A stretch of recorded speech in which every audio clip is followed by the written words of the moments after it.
He needed the last two nights. Early offense to establish a lead. Great pitching from the top of the rotation and shutdown relief to finish the job. Gio can lead the way to a sweep. It's the series finale from South Philly.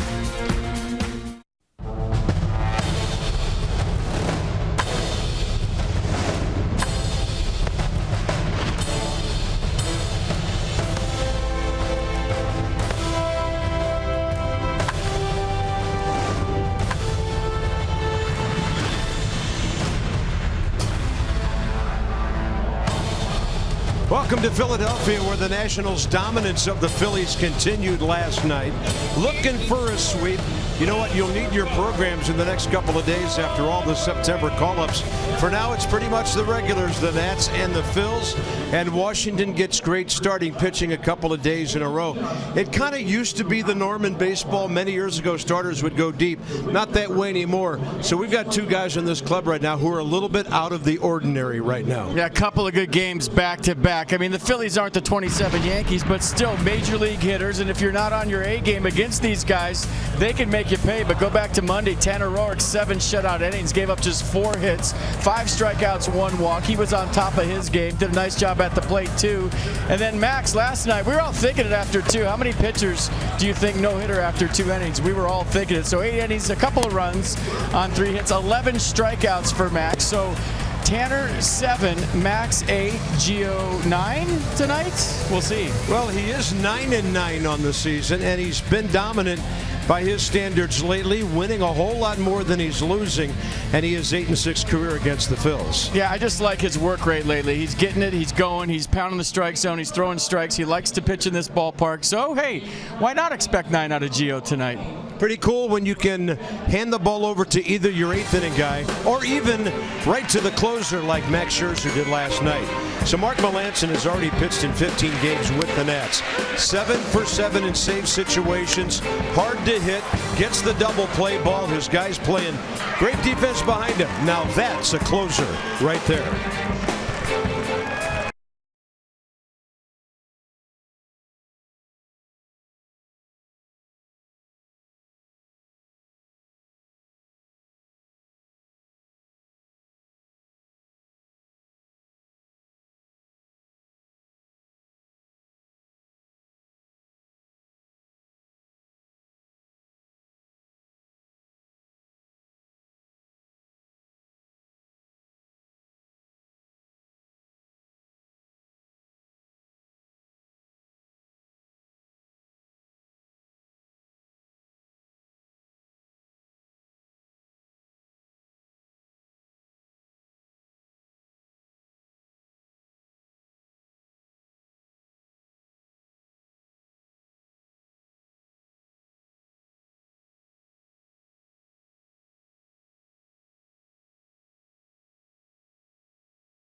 Masson, brought to you by PNC Bank. For the achiever in you, by WGL Energy. Visit WGLenergy.com for easy ways to green your energy and help the environment. And by Night Point Systems. They offer the technology you need when you need it. Cloudy. Things are cooling off a little bit here in Philly. Weather in the area. We hope it holds off. And look who thinks he's going to throw to Chris Spire with Bryce Harper, the umpire. Some serious foreign substance on the ball. Strike call. Toss him, Bryce. Nats are 77-55.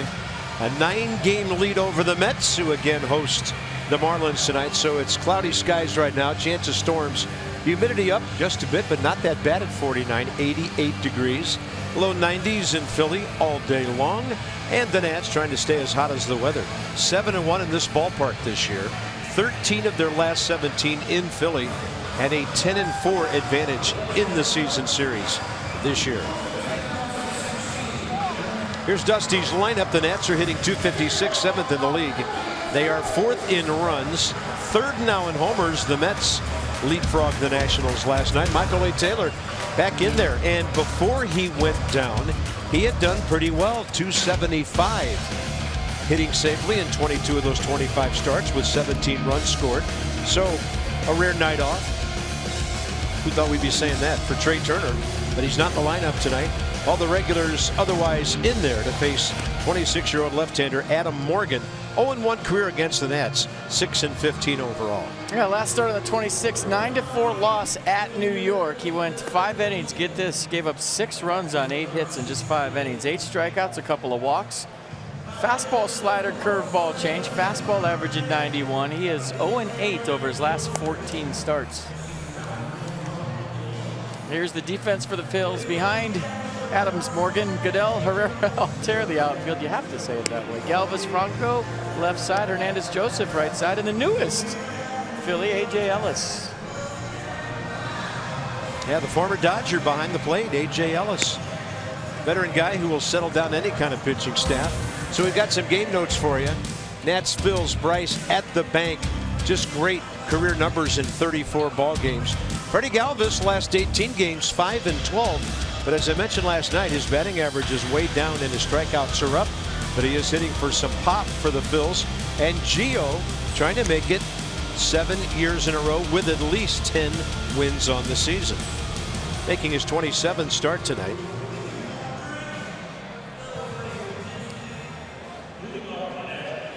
Yeah, so Bryce is ready. He's batting cleanup. 18-year veteran Mark Carlson has the plate.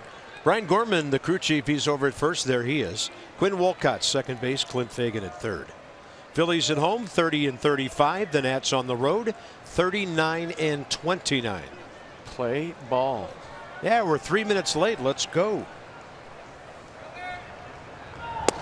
Right in there to Taylor to start the game at 7:08.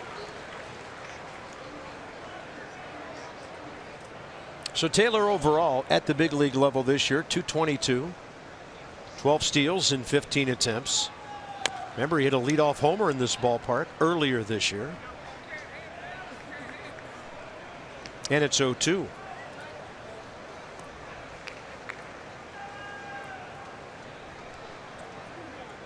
Trey Turner with a couple of days off. The Nats, their first scheduled off day in 20 games. They've been grinding 10-9 in the 19 games in a row. Tonight's their 20th. Friday, April 15th against Jeremy Hellickson is when Michael A. Taylor hit that leadoff homer here. Counts 1-2 now. And on the breaking pitch, half swing, got a piece of it. Dusty Baker cannot wait for his club to have tomorrow off. He said they're all beat. 20 games in a row, no off days, a lot of travel, a lot of rain delays. Get up to New York and just unplug for a day.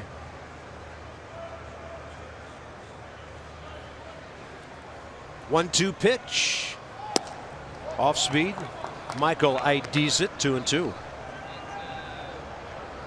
1 for 6 career against the lefty Adam Morgan. 1-8 this year, making his 16th start. It's been quite hittable. Opponent's batting average at .320.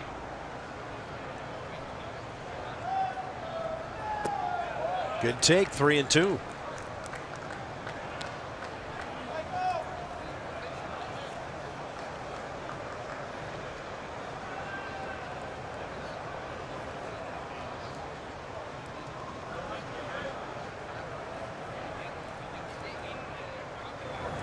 Fastball by him for the first out of the game. 68 Ks, 21 walks for Morgan, and 80 2/3. Inside the Numbers brought to you by Jeep. So Dusty wants his ball club to average 15 wins a month. Turn out to have 90 by the time you're all done. Well, the Nats are going to go beyond that, it appears. 77 right now on the last day of August. Well, 13 in July, but if they win tonight, you could throw one of those back to July and make it a couple of those and make it 15.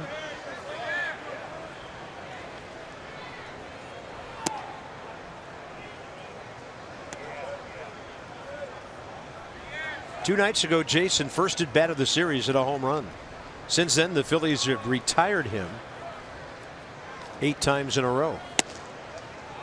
Outside, 2-0. And he's hit the ball hard a number of times in that 8 times, though.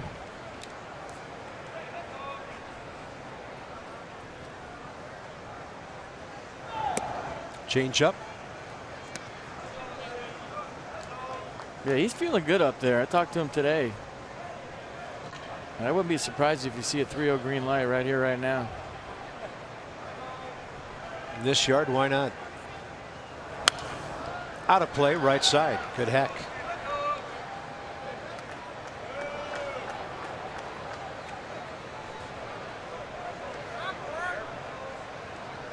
It's like Adam Morgan got in a fight with the rosin bag all over his hat. Tampa, Florida native, went to high school in Georgia, pitched at Bama. Worth the launch one to center. See you later. Into the back of the shrubbery, up against the ivy wall. And Worth has his second long home run of this series. And that's number 20. That was a bomb. And Max Scherzer's about to boo him in the dugout. Well, he just booed the crowd. He turned around and booed everybody behind the dugout. Jason Worth with number 20, and it was a monster shot to center. Let's listen for the dugout maybe if we have time.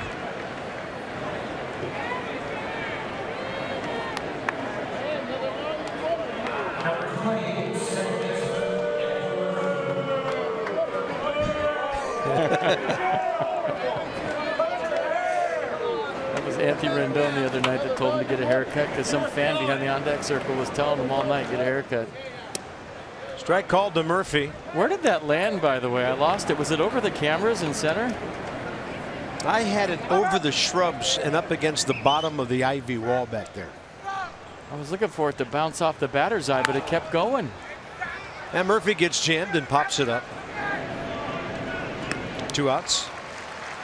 Well, there goes the no-hitter. There goes the shutout. And there goes a ball really, really far. My goodness. Jason Worth's power has been on display.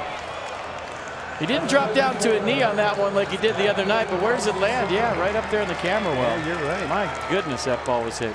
Boo. Boo. I love that Max is on the top rail and he's into it the night after he pitches. 453 feet. So Worth to 20 home runs, 61 RBIs. Rice takes a good breaking ball from Adam Morgan.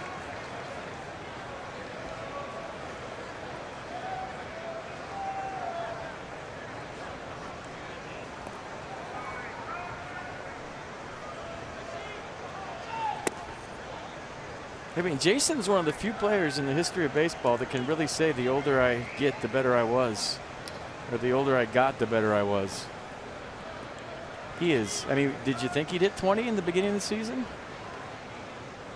He did. Harper. Check swing. Over to get it. Michael Franco. Rice reaching for the bag, kind of falling over the bag. Hope he's all right as Tommy Joseph took the throw in the inning. At least the half inning is over. He fell on his helmet, and that's what hurt him. When he stumbled over the bag, the helmet was rolling. He landed on the helmet, I believe. Could be wrong. That's the way it looked up here. Let's see if that happened. Yeah. Ouch.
Philadelphia, after he hit one 453 feet to straightaway center.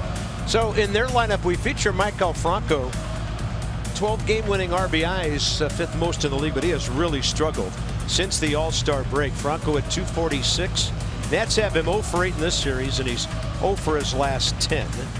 Tyler Goodell gets in the lineup tonight, and here's Gio 8-6, 18 career starts against the Phillies. He'll start game number 133 on the season, coming off a win last start. It was number 100 in his career. That was a 26th against the Rockies. Nats won that one 8-5. So he went 6 innings, gave up a couple of runs on 4 hits, struck out 5. Rockies 85 pitch effort. Should be fresh here tonight with just 85 pitches. Cesar Hernandez, 333 from the right side this year. 290 overall. 4 career hits against Gio and 16 at bats. But it goes with the curveball, kind of slows down the swing by Hernandez. 1 ball, 2 strikes.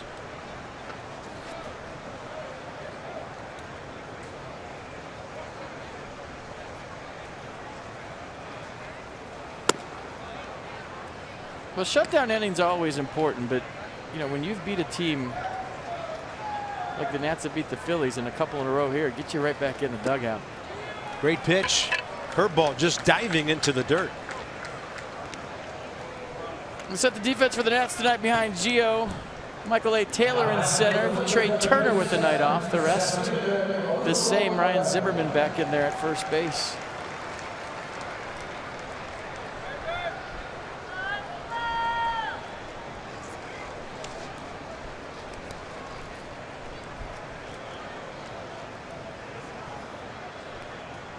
Odubel Herrera, 3 for 8 in the series, and Gio whips the fastball right by him at 93.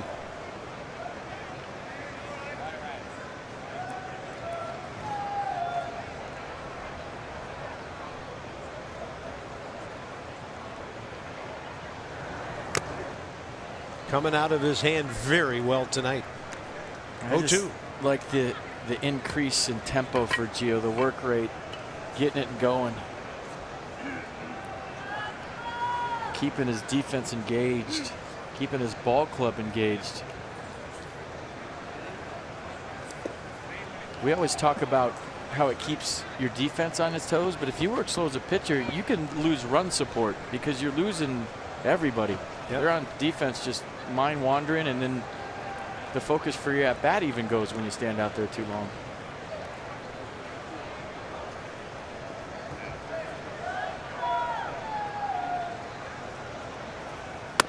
Fastball up,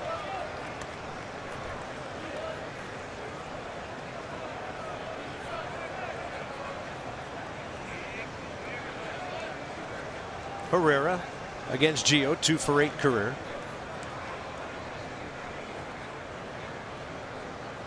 Right-handed batting third baseman on deck, Franco, and the 2-2. Hasn't hooked the left-handed batter yet once he got to 2 strikes.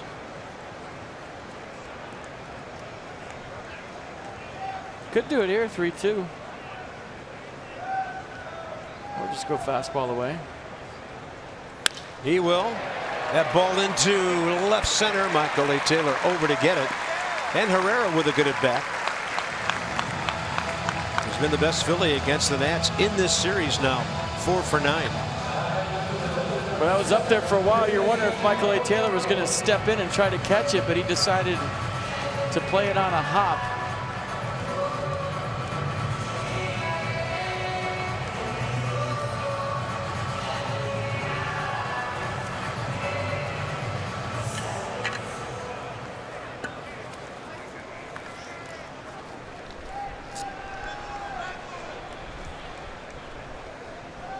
So Franco, 22 homers, 72 batted in.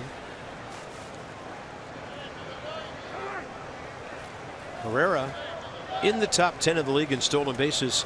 He's 19 for 26.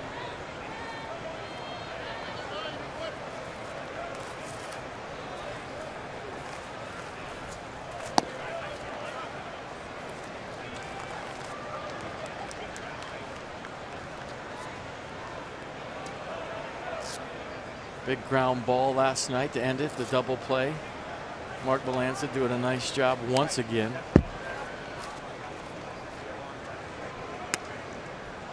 Yeah, Franco's now hitting to 12 of those this year, number 2 on the ball club.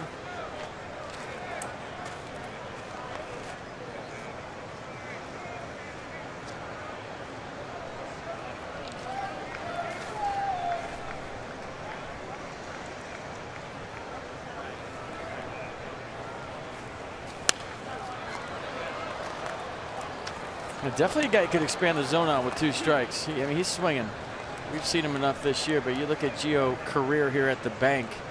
11 starts, 10 of them quality, 5-3, 2.52. Opponent's average, very impressive. Yeah, keeping the ball down in a small yard. That's how you get ground balls.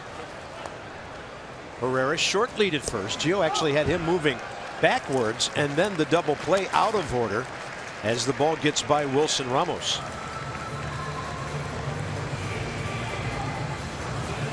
Well, Wilson goes to the backhand here on the curveball from Gio. Maybe he thought it was going to come back a little more. And I think that can go either way. He'll probably give it a wild pitch, but that was close to catchable.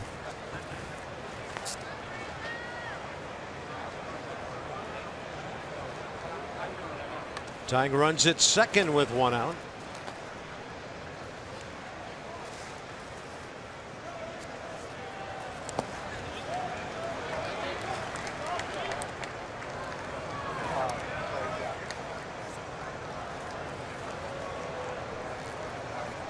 I think the reason Gio won that last start against the Rockies is he finally had a shutdown inning. You remember we said there was 7 innings in a row where the Nats had scored, and then the opponent had scored right back. That's a ground ball to Danny Espinosa right in front of Herrera. Nowhere for him to go. Danny takes care of it. 2 down. Let's go back to number 100 last week. They go back to the 26 Rockies. So pretty impressive, right, for win number 100. One of the best lineups in the National League, at least their first 4 hitters. And Gio had it going on with the fastball curve change combination. Went 6 innings, gave up 2 runs on 4 hits. A hug from Tanner Roark. The family and Enzo, his son, right there on the right, all going crazy with the sign. So it was fun to watch. 100 wins. I remember when he was a rookie in Oakland. You might remember, by the way, you mentioned that top 4. They did not have a hit in that game. He really took care of the top of the order. So here's Tommy Joseph, first baseman. Ryan Howard was his replacement last night. He went 1 for 4 in the first game and then had an out as a pinch hitter last night. First time he faces Gio Gonzalez. 1-0 pitch.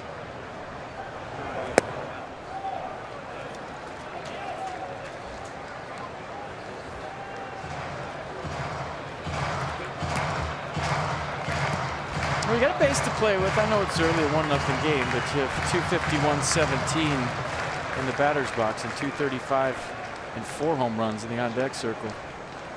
Both right-handed. Got the call on the inside edge, 2-1. Nissan will track it. Gio will take it. That was close. Looked like Wilson kind of gave up on that. Still got the call.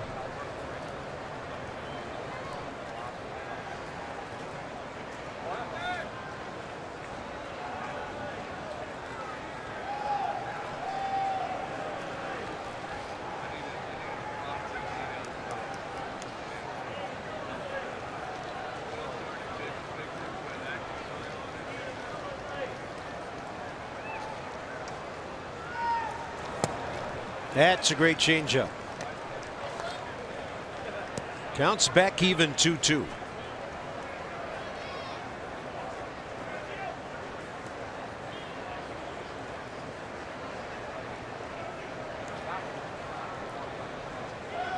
See if he tries it again here.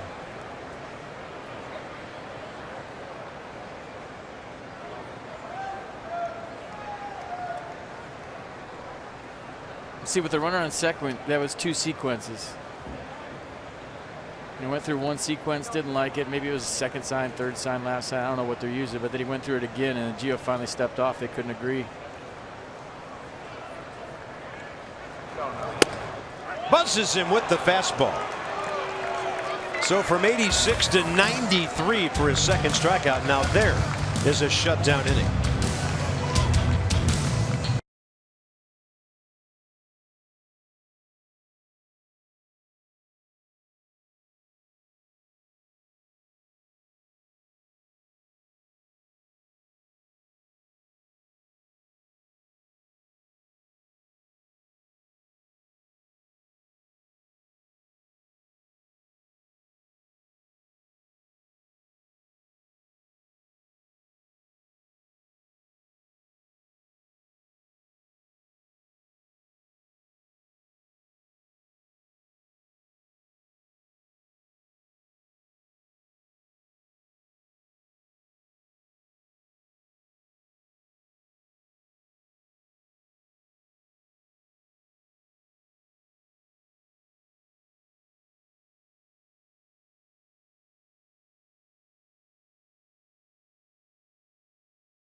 So the Nationals continue to pound away runs in the first inning. 105 of them on the year.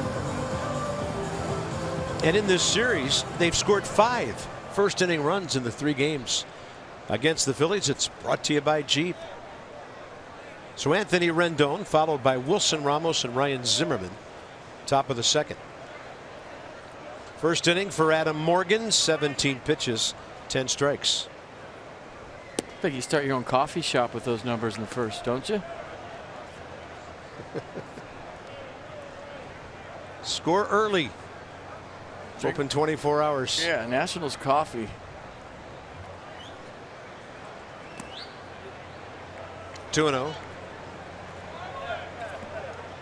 I'm back too, partner. I had a contact up in my brain the first inning. Sorry, I got it now. Sounded normal to me. We're good. I'm a mess. I'm back.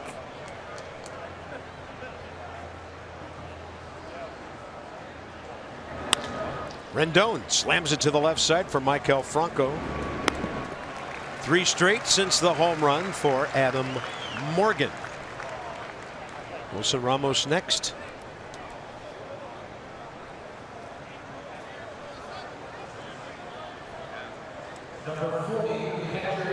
Yeah, the last Philly pitcher to lose 9 or more consecutive games in a season was Kyle Abbott, who lost 11 straight in 1992. Adam Morgan trying not to be that guy. He's lost 8 straight.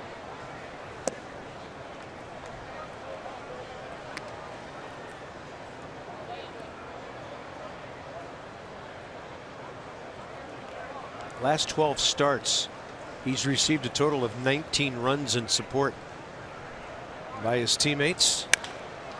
And Wilson Ramos on a tapper to the left side. Franco again. That'll wear on you as a pitcher too. You go out there and you don't know if you're going to get any runs, and you're thinking about that maybe instead of your start more like, you know, what's the use kind of mentality. Yeah. Until you see your offense do something. We talked about this numerous times. There's always that one guy on the staff. Then there's the other guy who gets 6 or 7 runs a game. Then the rest of the staff somewhere in between. The one guy with the horseshoe that gets 10 runs every time he goes out there. Yeah. And you're sitting on the bench going, why can't that be me? But you hit 9th. You have a bat. Do something about it. That's what I always say. Ryan Zimmerman 2 for 5 career with a couple of RBIs against Morgan. Drops the 78 to the outside edge. 1-1.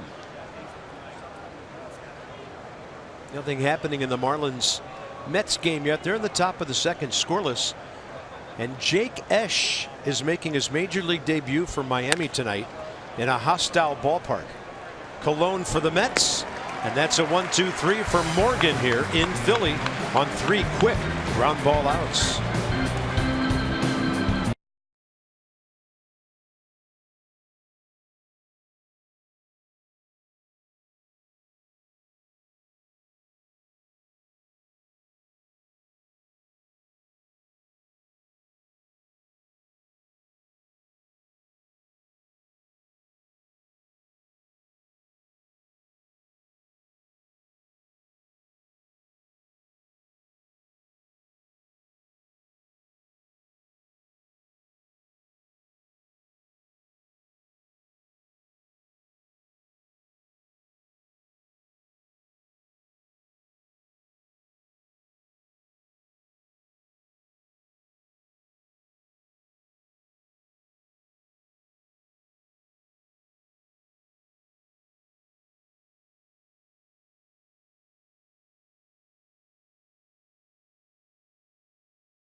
That's with an early lead. There might be some Nationals fans sitting at home wondering why no Trey Turner in the lineup tonight. Well, Dusty Baker saying essentially Trey has played 19 consecutive days. He's started 29 consecutive games. And while he's just 23 years old, the Nationals want to make sure to keep their center fielder fresh for the final stretch. He noted that Trey hasn't played into September before because the minor league season ends at the end of August. And so he wants to make sure that Trey is ready for September and October baseball. He also wants to make sure that Trey has enough on his frame. He noted last night how light Trey is, how tiny of a guy he is. So he's encouraged Trey, this is a real thing, to eat as much as possible, to eat many meals a day to try and stay fresh and stay strong. First pitch, bottom of the second for Gio. Danny Espinosa guns out Aaron Altair. And that's Dan with our Coons.com sideline report. Over 2 million vehicles sold and counting. Yeah, that extra month can be tough when you're playing every day. Remember, he was up last September, but he wasn't playing. He was having trouble with that whole I'm a bench guy thing, getting one at bat. But I think we're eating enough meals for Trey up here. We got you, Trey. We'll crush for you. Yeah, there's no doubt about that. That must be nice, huh? Hey, just eat as much as you want. Come up to the media dining up here, Trey. We'll buy. Freddie Galvis, right-handed, 211, 235 overall. He's had a lot of at-bats against Gio, 31 official ABs with 8 hits.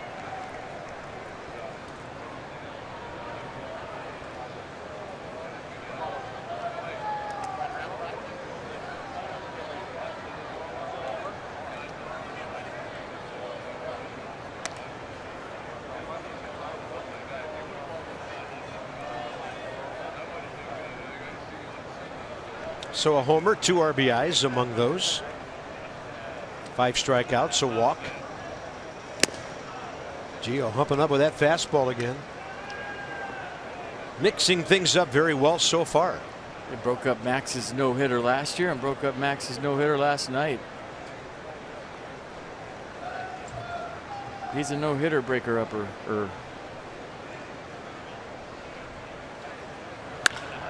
Line drive, Zimmerman. And he'll break something up himself. Possibly a double for Freddie Galvis, as Ryan ranging far up to his left. Yeah, pretty good swing by Freddie Galvis. This might have 3 bases written on it, but watch the effort here by Ryan Zimmerman. That's just being ready for the baseballs. All that is. Watch Daniel Murphy jump with him. He always does.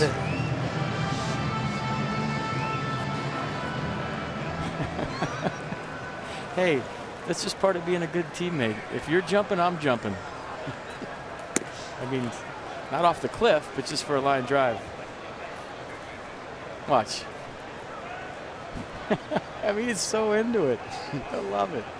His hang time was better than Ryan's actually on that play, but Zimmerman had other things to think about. And Murph is into it, man. You gotta love that. So here's 35-year-old A.J. Ellis. Hit a .194 for the Dodgers in 53 games before he came over in the Carlos Ruiz deal. Came over with a young right-handed pitcher by the name of Tommy Burgins. Carlos Ruiz and cash to the Dodgers. It's a tough one, man. Clayton Kershaw's personal catcher. They were best friends. You're in first place, and then you get traded to a team that's not in it. That's a tough one for anybody. Yep. And AJ with the Dodgers in the major league since 2010, drafted by them back in 03. You're talking about a 13-14 season affiliation there. And the Phillies wanted him to help their young pitchers along. That's why they asked for him in the trade. 3-2. That ball's well hit. Bryce Harper right there. Couple of line drives. In fact, Danny Espinosa's done that against Adam Morgan a couple of times this year. They've both left the yard. He's next.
On Adam Morgan. Go back to June 1st here at the bank. Fastball down, low liner out to right. That was his first home run off Morgan, and this one he hit to Adams Morgan at home. June 12th, another fastball. This one up and away, and he goes out and pulls it. So we'll see if he gets another fastball from Adam Morgan, a guy that obviously he's had some success against. Yeah, those are home runs number 7 and 11 for Danny, 11 days apart. So the most players with 20 plus. Now the Nats have 5, with Jason Worth joining the group along with Baltimore, even more than the Rockies, the Rangers, the Blue Jays, and the Reds. All brought to you by PNC for the Achiever and you. And when Danny hit that homer in DC on Sunday, June 12th, that gave him 8 over a 15-game span. So he gets an off-speed pitch up and away. First time from Adam Morgan.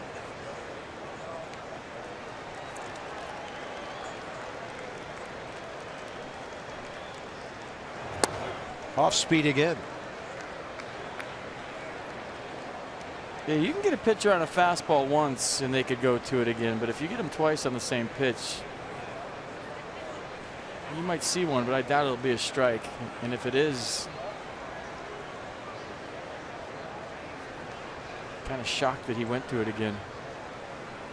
See, he just off the plate. He's not just showing him that to get back to the changeup.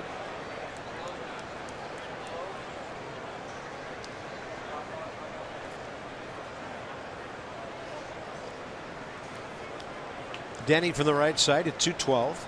Having a good series. On base 3 times here. 2 for 6 base on balls. He's hit safely 8 of his last 9 games. Goes down and gets a piece of that, and the count's even 2-2. Ichiro has a hit. He has scored a run. 1-0 Marlins. Second inning at New York. Cameron Rupp, he and Danny had a nice little meeting at the plate last night. Full speed. Old time baseball, loved it. That's a great take. 3-2. Exciting play that you rarely see anymore. I'm trying to think of a bigger catcher than Rupp in the big leagues. I think Danny picked the biggest. Matt Wieters is pretty big, but I don't know if he's put together like Rupp. Espinosa, hot shot to third. Franco, backhand side, throws him out on a very close play.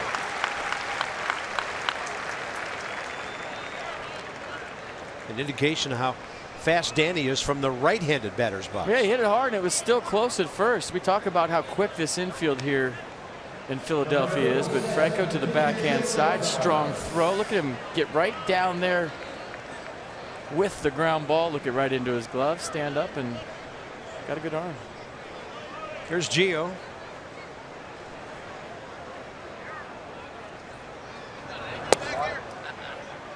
Five hits and RBI on the year.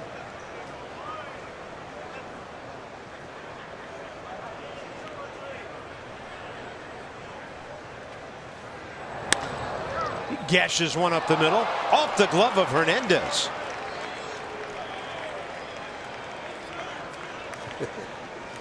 Gio eyeing it as it bounces out into center field. We'll see how they score it.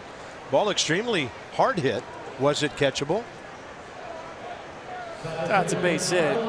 I mean, but if you run down there and ask Cesar Hernandez, that's a play he's made a million times. Maybe the speed of the ball fooled him. I had a home run call there, 1-0, but Gio settled for the line drive base hit. And they call it an error. 1 on 1 out. Here's Taylor.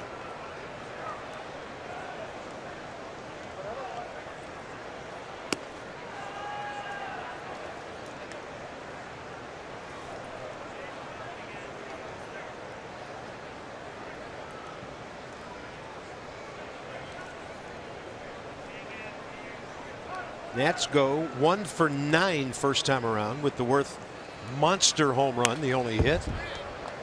They may have a chance of being changed to 2 for 9 later. We'll see. Michael A. Taylor on a 3-2 pitch struck out, fastball, first time up.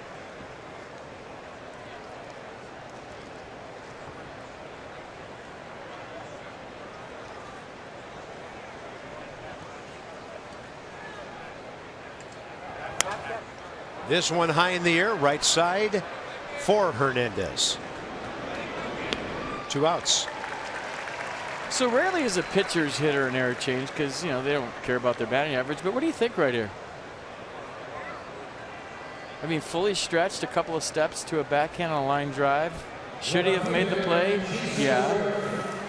Was it routine? No. No. I could see both sides. Usually I'll pick one, but on that one I could see both just because, no offense, a pitcher hit it. Jason Worth, 8 home runs now in August, most of any month for him, And at least since he's become a Nat. Umpire. Gotta move. Gotta move. Last time Jason had 8 homers in a month, September the year before he came to the Nats, right here in Philly.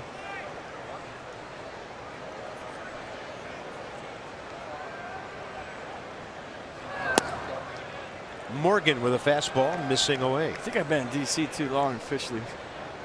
You feel strongly both ways? Yeah. I just said I could see both sides to it. I never say that. So that has to be where I live now. I'm blaming it on that. Everything away except for one pitch, and you saw where it went.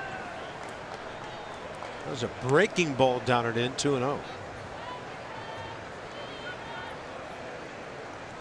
Joking with him in the clubhouse, I said, you're dropping down on a knee, sitting there watching home runs on one knee like Reggie Jackson used to. He just runs really good, man. Seen it big.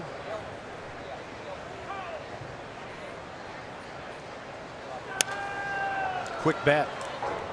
Another look at the blast. 1 out into the game. 64th career home run in this ballpark for Jason Worth.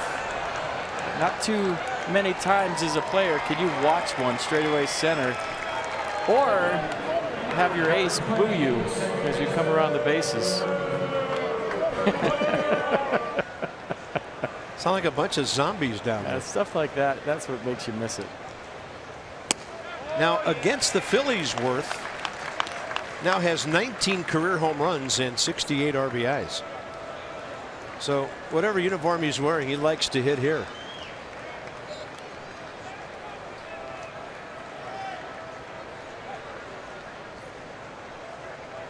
Two, runner at first. Very short lead by Gio. And Worth going to hit one right below us. And a crazed fan running down the aisle to his right made the catch and kept on going to the other aisle. I hope nobody was in the way of that. Well, it's zombie night here at the ballpark, so you got a good chance of getting a foul ball if you're alive. A lot of people moving slow. 2-2. Just inside. Adam Morgan was walking off the mound to head for the dugout for a second. Mercedes-Benz will track it. Well, he's seeing it big. I had a feeling it'd be off if he didn't swing. He knew it was close, so he's talking to Mark Carlson right now.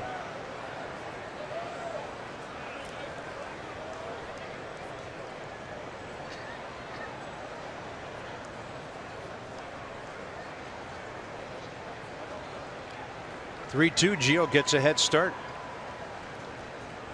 Worth on a changeup, can't get to it. The Nats strand their first base runner tonight, and after 2.5, Worth and Gio lead 1-0.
Is coming, brought to you by Dominion National, providing innovative high-value dental and vision benefits to area employers and individuals.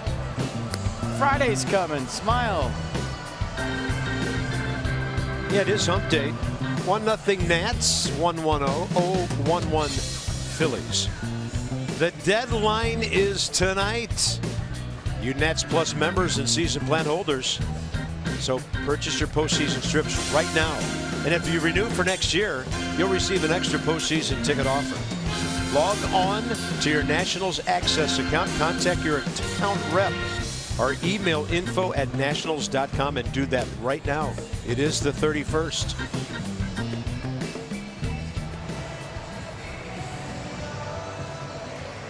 Wilmer Flores has hit his 15th homer. The Mets lead the Marlins 2-1. We've got light rain falling here. Bottom of the third, Goodell, Morgan, and Hernandez. Gio first 2 innings, 34 pitches, 19 strikes.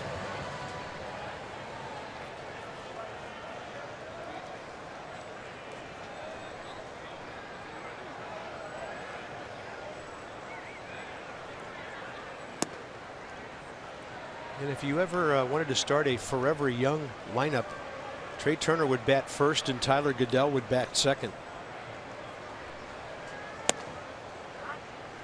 Boy, it looks like he's 17.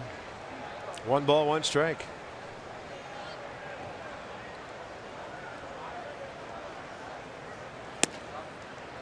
He's 23, really.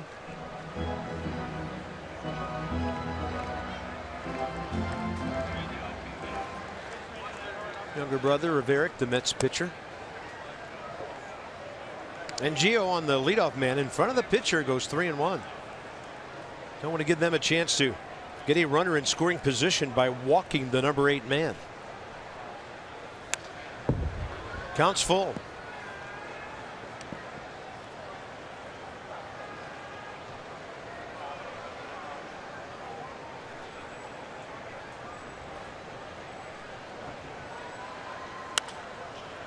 This will be in the air and out of play.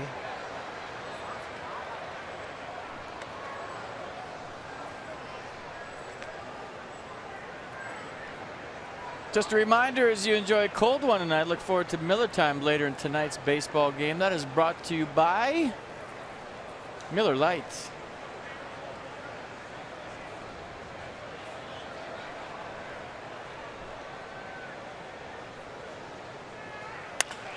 To the right side, so Gio comes back to throw a couple of strikes and gets that leadoff man. Murphy handling that. 6 in a row since the Herrera base hit. Adam Morgan 2 for 22 as a hitter this year. So Gio's pitch count pretty good for early. I'll tell you what, you get one more good one out of your starters tonight. If you're Dusty Baker with an off day tomorrow, then your bullpen is locked and loaded for that big Mets series. You got 7 out of Tanner, 8 out of Max last night. You get one more out of Gio here tonight, just ending 7, 8 if you're lucky. Now with an off day, everybody should be ready to go. Yep, and you sure don't want a rain delay. Worth started back, has to circle in and grab it off the bat of the pitcher. That thing just died in front of him. Good play by Jason, and the Phillies go 1 for 9 first time around. This one fooled Jason for a minute. He thought it was going to come all the way out to him and then realized it didn't have enough juice to get there. Good adjustment.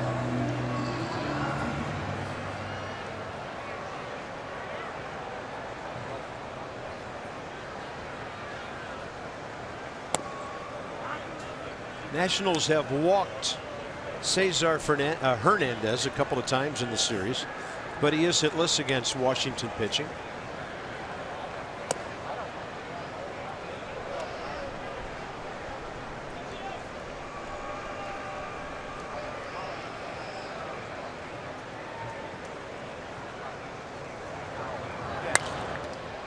And this ball slicing out of play.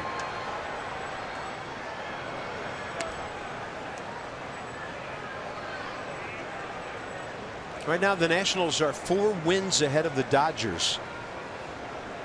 As far as first place teams go, and the Dodgers lost The first of a doubleheader at Colorado today. Weathered out last night. They're playing again tonight. 7-0. Rockies got them today. Just something to keep an eye on as we get into September starting tomorrow. Nobody wants to open at Chicago. Well, I asked Pete Buchanan yesterday around the batting cage. I said, besides the Nats, the best ball club you've played this year? And he said unequivocally the Dodgers. What we've been saying for a long time, or at least I've been saying for a long time. And then I said the second best team. He said the Rockies. Rockies? Yes. Wow. He thought that was the best lineup that he has seen this year. And he thought, like we all do, if they had any kind of pitching, they'd be right there in the West. Yeah, that's the big if in Colorado every year, isn't it? Yeah. 3-2. Bouncer that jammed him. Here's Rendon, able to glove it, got rid of it, and getting the speedy Cesar Hernandez. Another 1-2-3 for Gio, 8 in a row on a rainy evening in Philly.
Nationals baseball is brought to you by the RAV4 hybrid all-wheel drive and unexpected performance. Visit buyatoyota.com. Tonight, and here at the bank, we're going to the top of the fourth. Murphy, Harper, Rendon, 3-4-5. You can follow the Nats all season long with MLB.atBat app. Stay up to the moment at any moment with game day, live video game highlights, and StatCast. Download MLB.com @bat, the #1 app for live baseball on your phone and tablet. Daniel Murphy, top of the fourth. Reaching to make contact with that breaking ball away and just beyond the reach of Maikel Franco.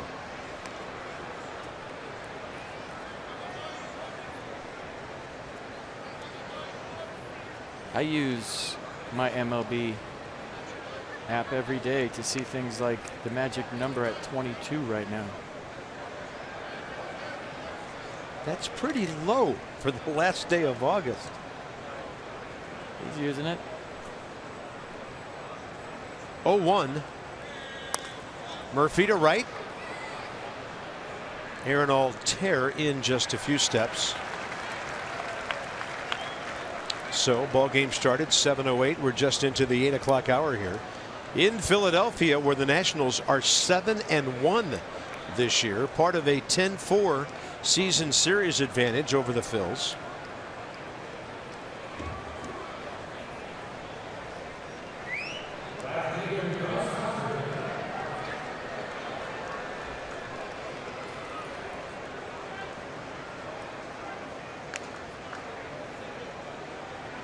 Grounded out first time up, hustling down the line.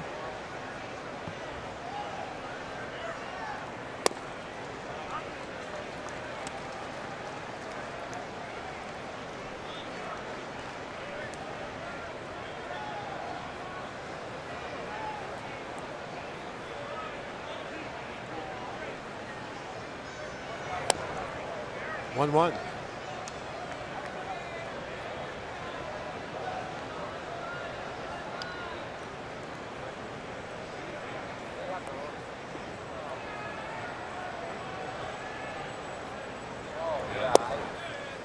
Wait, do you remember early when teams used to try to brush Bryce back and then go away? They're not even messing with the inner half at all right now. I mean, what we've seen since he's come back is everything away all the time.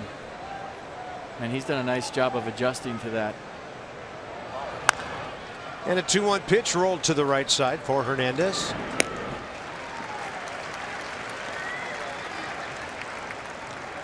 Ten of the last 11 retired by Adam Morgan.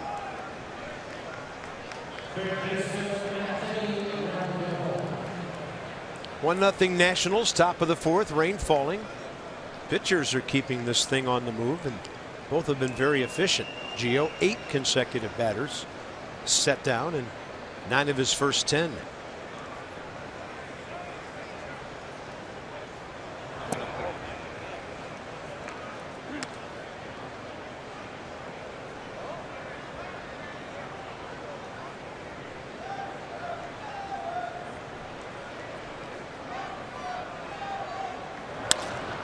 Right to the shortstop. Behind that one, Freddie Galvis. Close. Rendon almost got there. Pitchers living on ground balls right now. A couple of strikeouts thrown in, but it's a ground game in Philadelphia tonight. Gio back to work against 2-3-4 with a 1-0 lead in a moment.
Everything you need for your inaugural Oktoberfest in Nationals Park.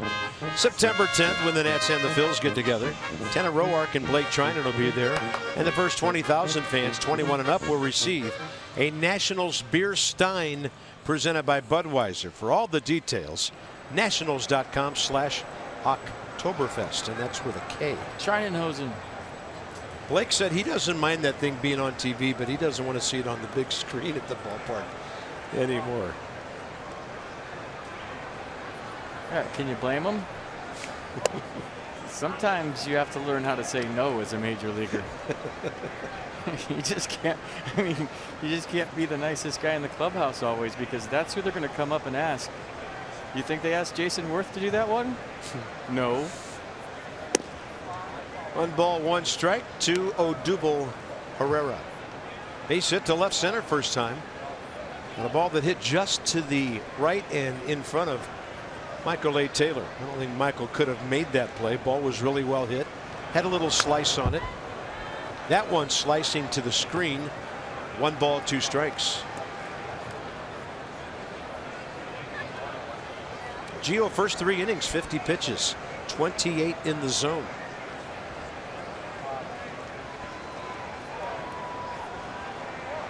So now he's at 52 and 30.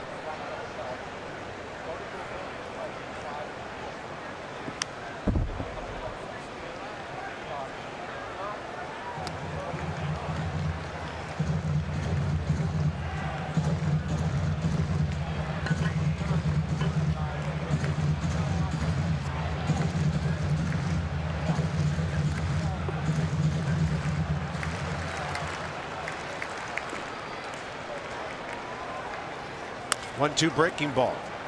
Good pitch. Really slowed down his bat there. And then Murphy throws out Herrera. First out, 4th inning. So it's on to New York starting on Friday. WUSA 9 will be with us. A.J. Cole, Noah Syndergaard, Tanner Roark, and Robert Selman in the night game on Saturday. And then the Sunday night game, we won't be there. You'll have to catch it on ESPN. Max and Seth Lugo. Day off tomorrow. AJ Friday. Big sweeping curveball for a strike to Maikel Franco.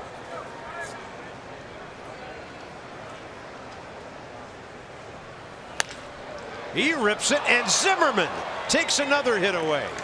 Ryan got it on the fly right to Murphy.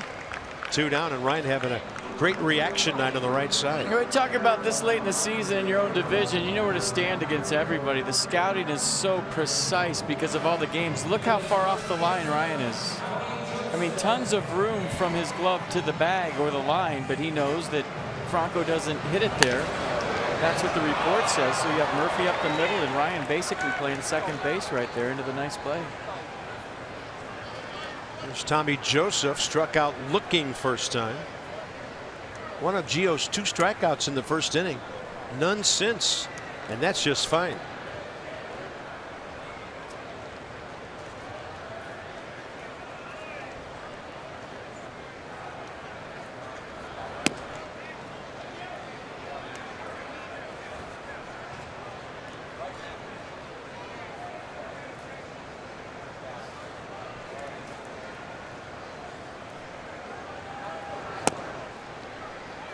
.85 a beauty on 2-0. Looked like a strike for a long time.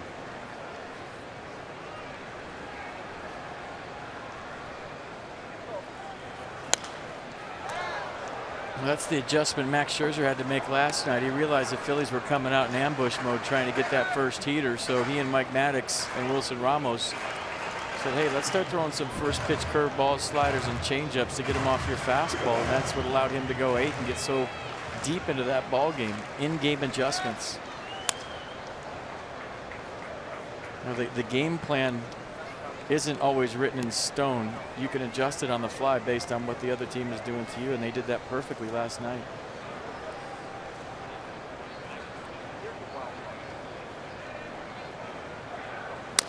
Had him reaching. Here comes Rendon.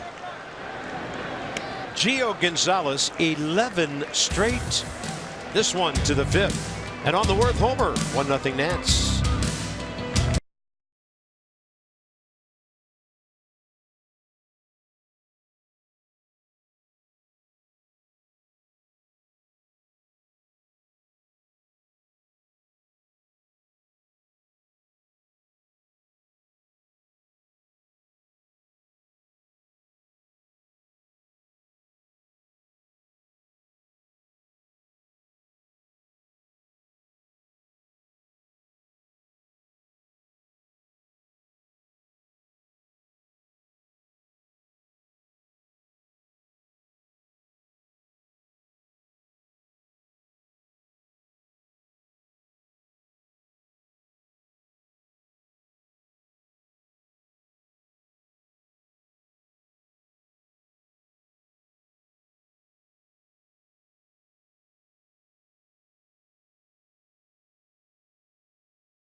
This game was being played at Nationals Park, and Wilson Ramos was stepping in for his first or 4th at-bat of the night. He'd be walking up to a Fish song called Wilson. Many Nationals fans are familiar with the song by now, and many participate in the Wilson chant that we hear ringing throughout Nats Park. a thing. It's kind of random. And he said a couple of years ago, one of the Nats video guys called him into a room during spring training and played the song for him. And Wilson liked it right away. I asked if in the heat of the moment he hears the fans chanting along with the song. He said he definitely does, and that it really fires him up. He loves it at home. He loves it on the road as well. And I tell you what, guys, we've been hearing a lot of the Wilson chants in the various road stops that we've made this season. Fans are really getting into it, and Wilson loves it. Hey, Dan, can you do that for us one more time? Wilson. Thank you. You know, if he gets a hit, what's going to happen? Over 2 million vehicles sold and counting. Dan with our Coons.com sideline report. Coco's first and last singing gig on Masson. That ball is hammered into right center, and it is run down by Odubel Herrera. It's a big part of this ballpark out there. 1 out, 5th inning. Good try, Dan. Ball was crushed. Odubel respecting the power of Wilson Ramos, so giving him some room here early, and then it allows him to cut that gap off in right center field. He was shading him on that side of the bag to begin with. Nice running play. The ball was hit.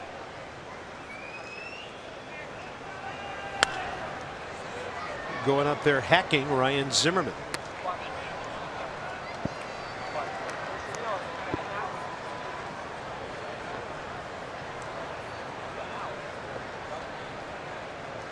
Ryan's had a hot night on the infield with the mitts so far. Target in. Way in. 1 ball, 1 strike.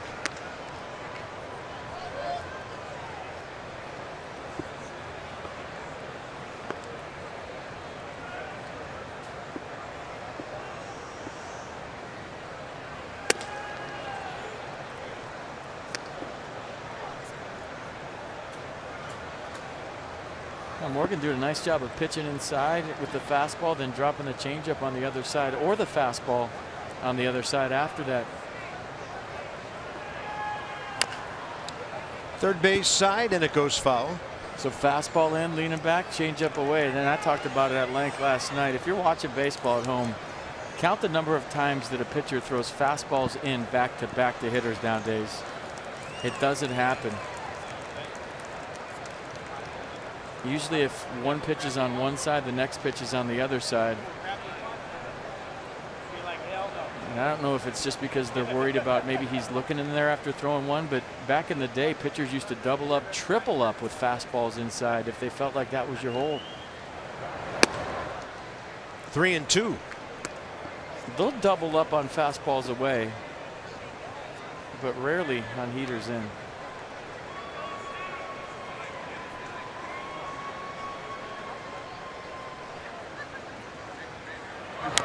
Zimmerman waiting for the off-speed pitch. Ball about 10 feet out of the batter's box. Thrown out by A.J. Ellis. 2 down. You could get an entire month of home games for just $75 with Nats Pass, the newest way to enjoy Nats baseball. Catch all 15 home games of the month of September in standing room areas of Nats Park for just $75. Braves, Phillies, Mets, Diamondbacks, Marlins are all coming to town. Visit nationals.com/NatsPass for details. Still that light. Well, it's coming down a little heavier now than it has been for the last inning or so. So when Gio gets back out there, important to get 5 innings in, and then we'll see what happens. We got Poncho practice. Here we go. Poncho's coming out. That P is not for Philly. Ponchos are spelled P-H-O-N-C-H-O-S up there. For Poncho. Danny Espinosa can't get to it. 0-2. Mercedes-Benz will track a good pitch by Morgan. It's a changeup again. It's been a good one.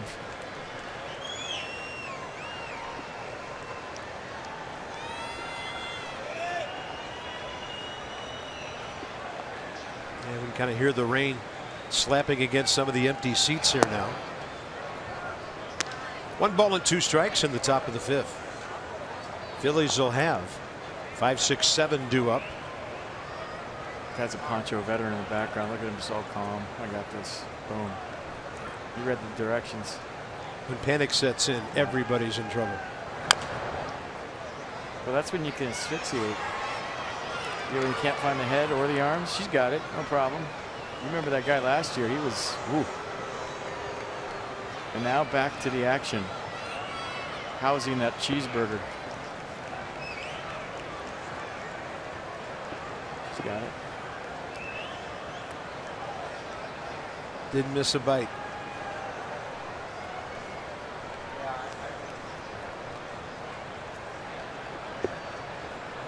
One and two with 2 outs. Target away. Espinosa to right. That ball's well hit. Altair to the track and a couple of steps short of the wall. Pulls it in.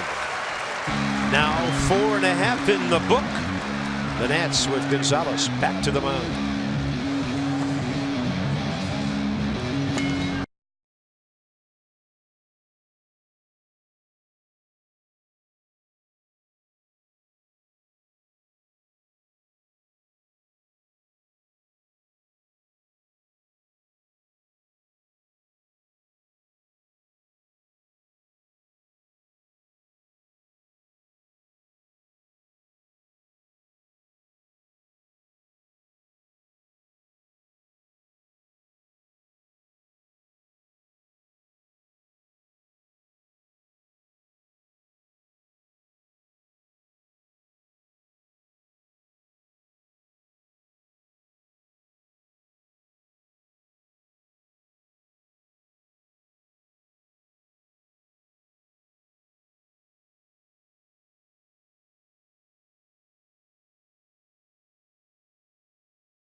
Geico highlights Nats flash of the leather. Ryan Zimmerman on his toes because Gio is working fast, throwing strikes. Anthony Rendon with a nice running play. And then how about one more? Ryan Zimmerman on defense. Geico, 15 minutes could save you 15% or more on car insurance. Some defensive insurance out there tonight behind Gio.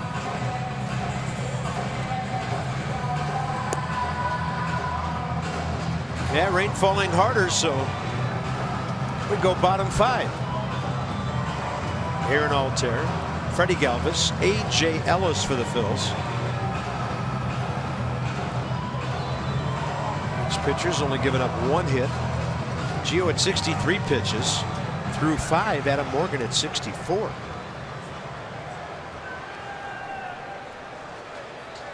Altair, a ground ball to Danny Espinosa, first time up.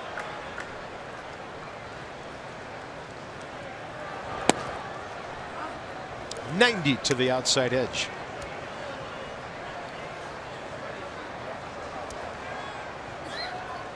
Target in. Fastball right in there on the other edge. So fastball away, fastball in. I think he goes in there again. Goes change up away, didn't he? And got a good result. Anthony Rendon taking care of that, and Gio now has retired 12 straight. I mean, you're darn near 95% guaranteed if you get a fastball and you look either soft or away next pitch, you guess right. Against anybody. Maybe higher. 7 ground ball outs for Gio. Freddie Galvis, and along with Herrera's hitting the first, the best hit balls of the evening. Franco's line drive at Zimmerman last time. Pretty good to Ryan's right. So Galvis went right field line first time, and Zimmerman robbed him. 1-0 pitch.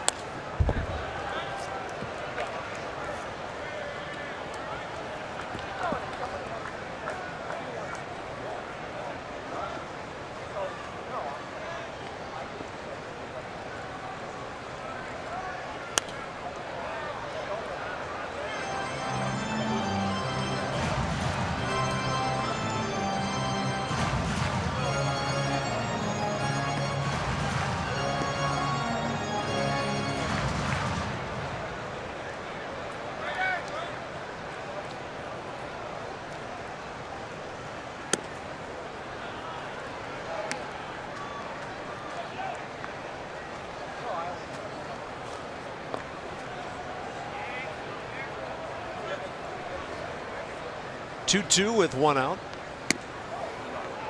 Galvis stopped his bat.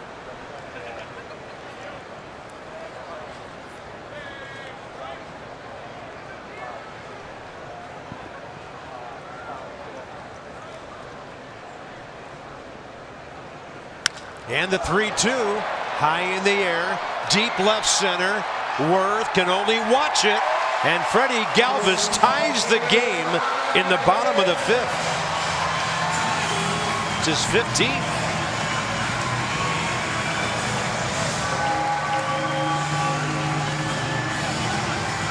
I remember maybe last year, the year before, Freddie Galvis ruining one of Gio's nice outings. And as soon as I saw Wilson Ramos set up in here, you knew this could be trouble, but he left it out over. I think if he got it in where the intended location was, he doesn't get the extension here to go deep.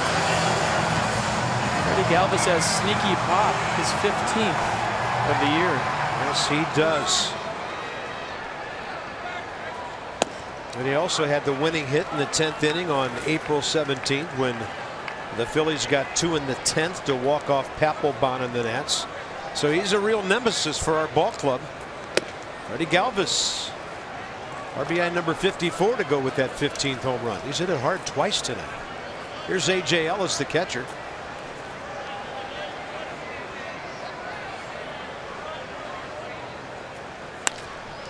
And Danny Espinosa waiting for that one. 2 down, 5th inning. Gio's 8th ground ball out. Tyler Goodell is next.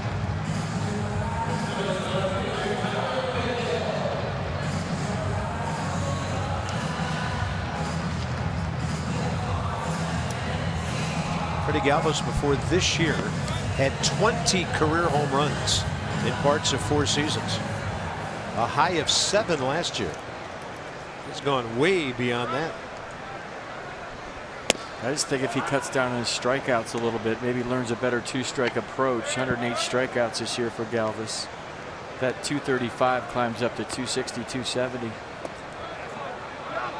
That's a swing on the appeal to Brian Gorman. 0-2 to Goodell, who bounced out to Murphy first time up.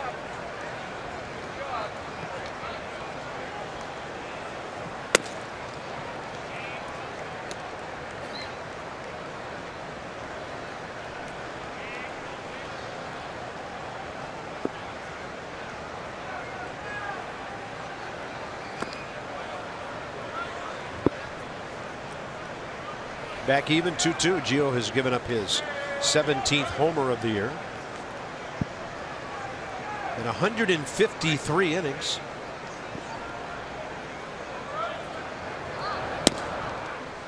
Oh, 2 now 3-2.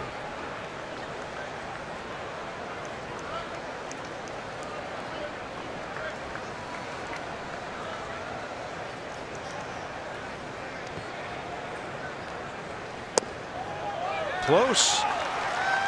Gio is walking toward the dugout. That'll be his first walk of the night.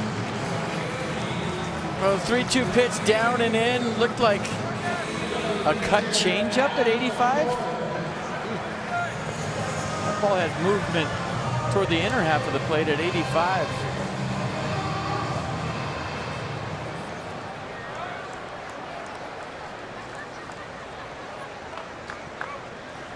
Adam Morgan hit the ball pretty well first time, lining out to Jason Worth. Gio misses away. Yeah, pitch number 83 coming for Gio here in the 5th.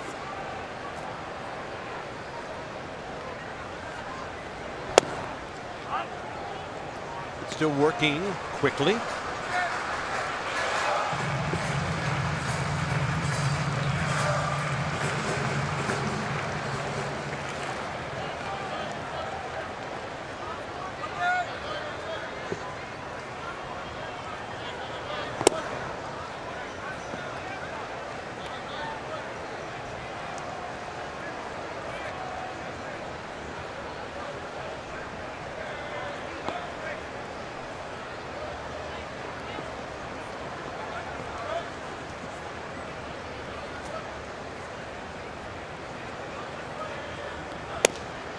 And the strike call evens things up.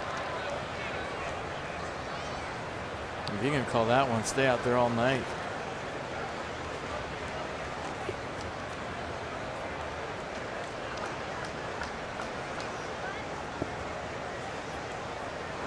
Try 2.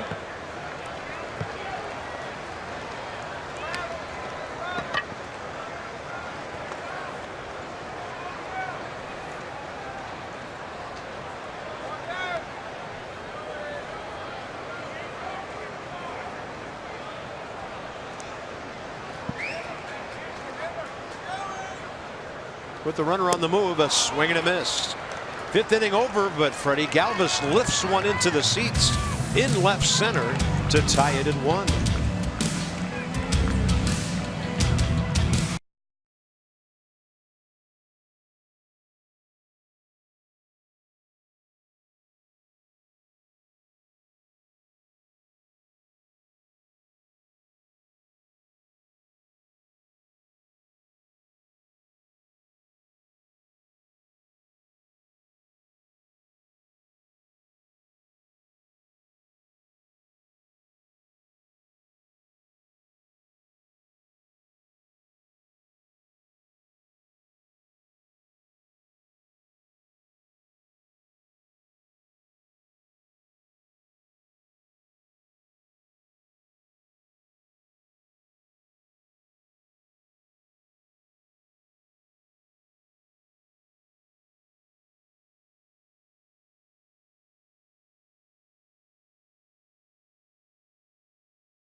Telecast is presented by authority of the Washington Nationals and may not be reproduced or retransmitted in any form. And the accounts and descriptions of this game may not be disseminated without the expressed written consent of the Washington Nationals. Yeah, see those faces? That's what you look like the night after you face Max Scherzer. Thriller, the Fanatic, and the Zombies. I'm not saying I think they were planted in the ballpark, but I think they were planted in the ballpark. I love it. Zombie Night is a fantastic idea.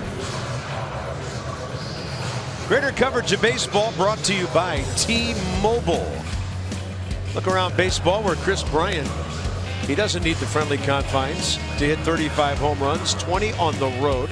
Yasiel Puig pulled back by the Dodgers after he was reportedly claimed by an unknown team. And then Shelby Miller back for the first time in quite a while for the Diamondbacks today. He got the loss. They were beaten 4-2, but a respectable outing to say the least. 2 runs in 6 innings, a walk, 3 Ks. It's all brought to you by T-Mobile. And Tim Tebow tried out for the NBA today. Thought we should have that in there, but whatever. He can dunk. Question is, over whom? Here's Gio leading off the 6th. Fastball in there. Hit the ball on the button first time. Line drive off the glove of Cesar Hernandez. Ruled an error with 1 out back in the 3rd. 0-2 now. So the Nats box, the only scoring entry, Worth straightaway center, 1 out 1st inning, his 20th home run, his 8th in August. No other hits. None.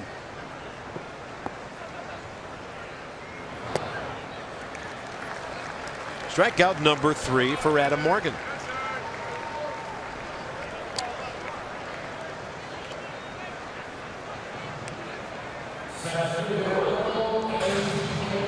So he's retired 9 straight.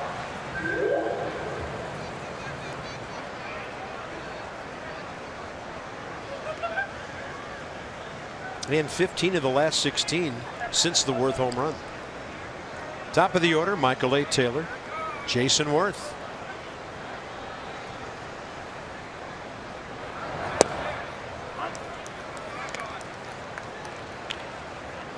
I mean, did you see Tebow's frame? He looked like he could hit between McGuire and Canseco for the A's.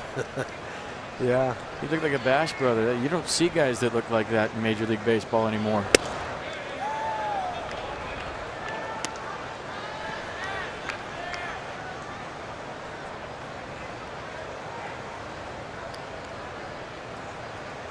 If I was an NFL team watching his tryout, I might have thought about signing him for an H-back or something. That's a swing. 1 ball and 2 strikes.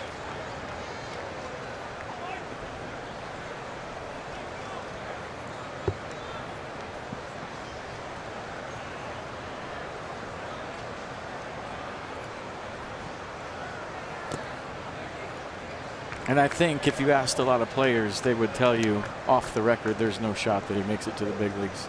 And I don't think they have any hatred toward him for trying it. Hey, what the heck? Go ahead, try. It's just not that easy. If it was, those zombies you just saw dancing would be playing out there tonight.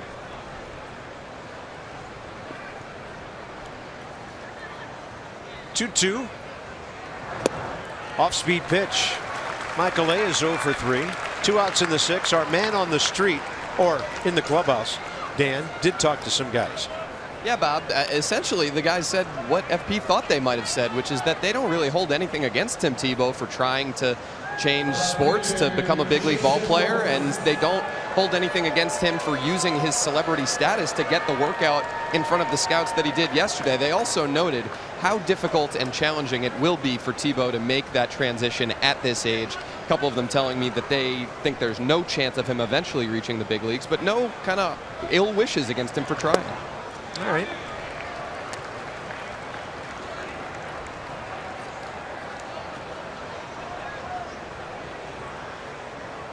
Worth 1 swing is all the Nats offense tonight.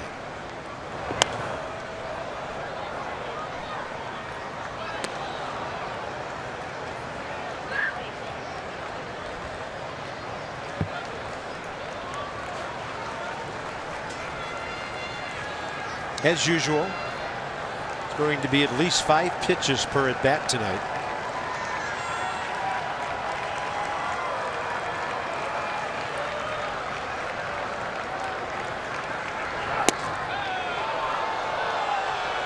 So Mark Carlson stood up, but he didn't do anything else. Well, he took a fastball to the pull side and hit it out for number 20. He might see something off the plate in with 2 strikes, but I doubt if they flirt with a fastball in the rest of the game. And that's when, as a hitter, you change your game plan. All right, I shot you out of here to left field. Now what do I do? Back up the middle the other way.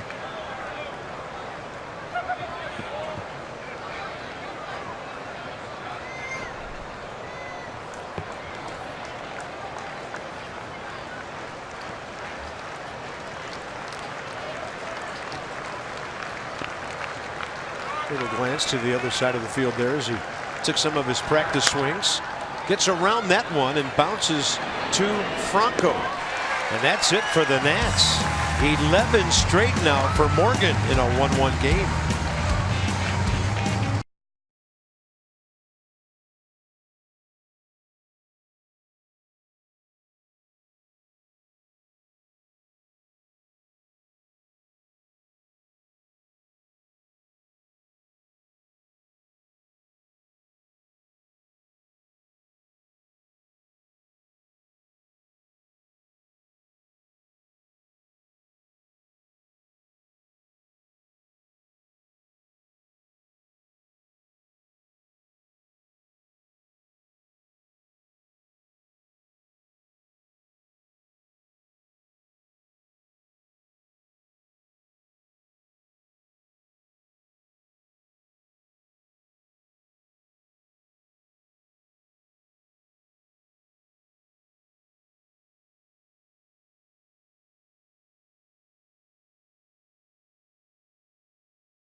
Well-pitched game on both sides tonight. One swing for each team, the extent of the offense. Toyota Case for Kids. Washington area Toyota dealers helping children and their families. It's a donation of $37 to the Children's Inn at the National Institutes of Health every time a Nats pitcher strikes out an opposing hitter. 3 of those for Gio tonight, top of the order.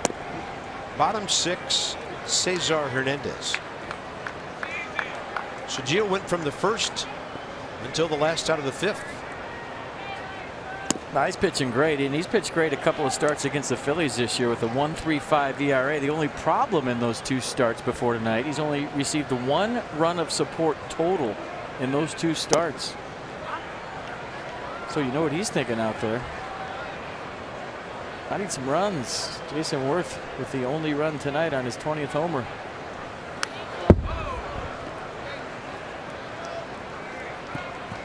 Phillies box. Herrera first inning base hit, and then nothing until 1 out 5th inning.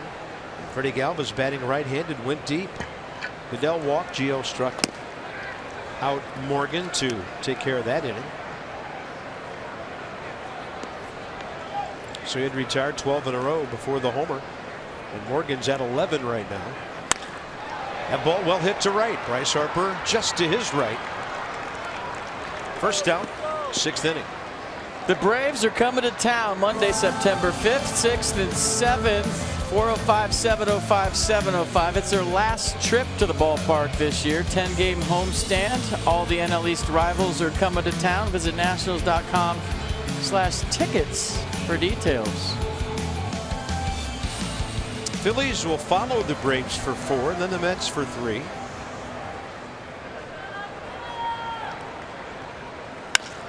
Fastball late for it. Herrera ripping it foul. The Nats have never had a pennant race, right? Handily winning the division twice, your point, right? Yeah.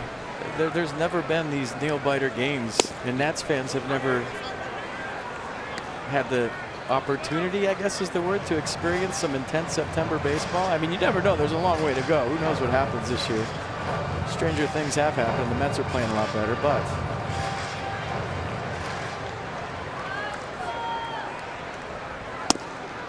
I mean, it is nail-biting time if you've ever been through a pennant race where every game the last 2 weeks of the season is life and death, basically.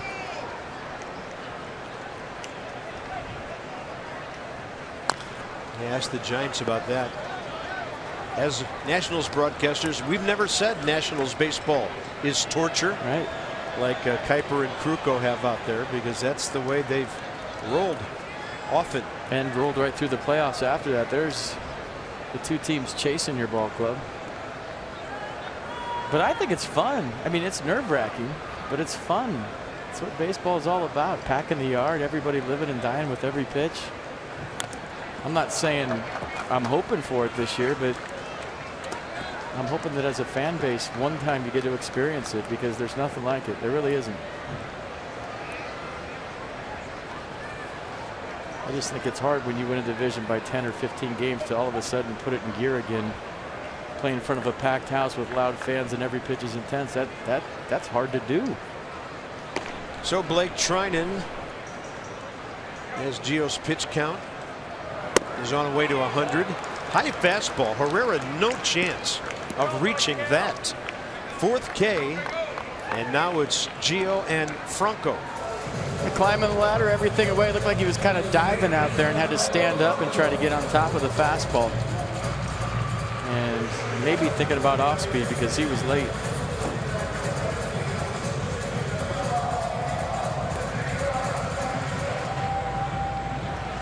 Franco ground ball to short. Line drive to first, picked off by Zimmerman, who was playing like he is right now, a good 20 feet off the first base line.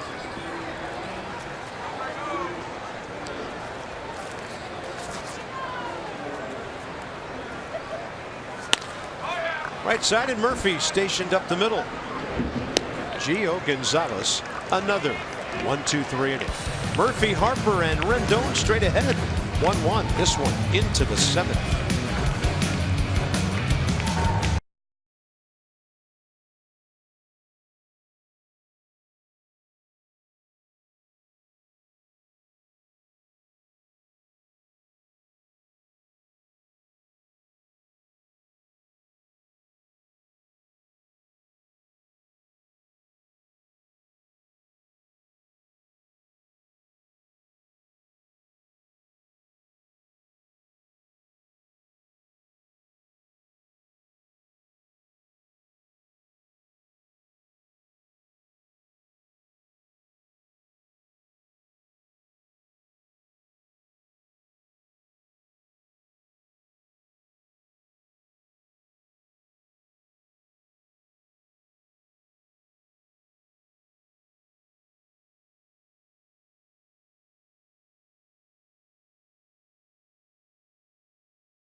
Big Apple. A.J. Cole takes on the Mets. 0-1, 4.97 ERA. Really good first start at Baltimore. So 5 walks, 12 Ks in his first 2 outings at the big league level this year. Noah Syndergaard is 12-7, third best ERA in baseball, 2.55. So we will get you going at 6:30 Friday night with Nets Extra on MASN 2. Here's our Honda do-up for the top of the 7th. 3-4-5 for the Nats. So Daniel Murphy, 30 of his 98 RBIs. Go ahead. Bryce all over the bases. And then Anthony Rendon having a big month of August. 1-1-0 Nats, 1-2-1 Phils. 78th pitch for Adam Morgan. When you look at the job all 3 young Philly starters have done in this series, it's been pretty good. 22-year-old Jake Thompson went 7. 26-year-old Jared Eichhoff went 6. Adam Morgan, 26, trying to go 7 tonight. 2-0.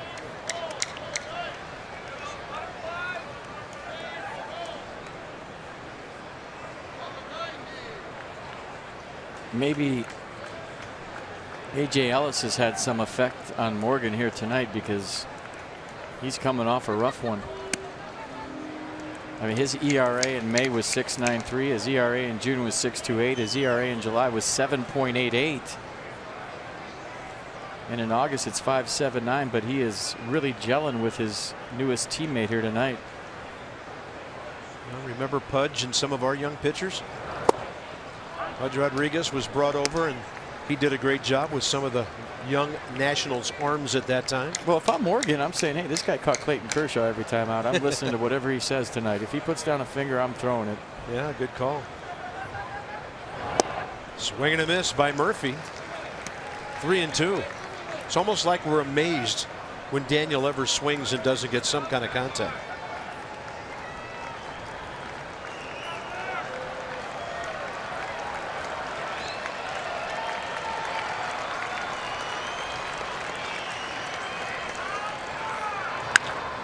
That's a 3-hopper to Cesar Hernandez.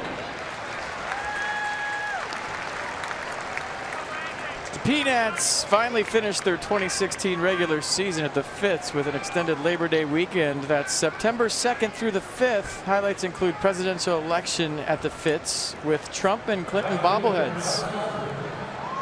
Talk amongst yourselves. Peanuts tickets are going fast. To join the party at the Fitz, call the number on your screen or go to the website.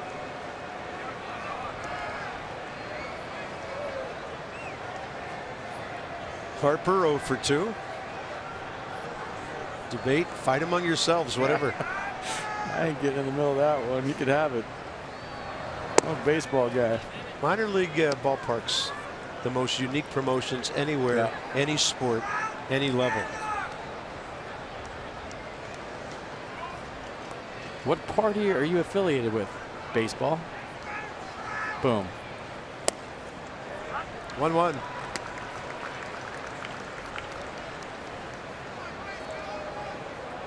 Nissan on the pitch, tracked in. Not quite perfect, but Morgan got the call. Bryce, a couple of ground ball outs, 1 to third, 1 to second tonight. Phillies have pitched him tough. He's 1 for 9 in this series. Boy, he wants that one back. That was a slider that was just hanging up there, hair too long. This is the one. It would have been tough to keep fair, though. Pretty big hack, swung right out of his helmet. Watch the helmet.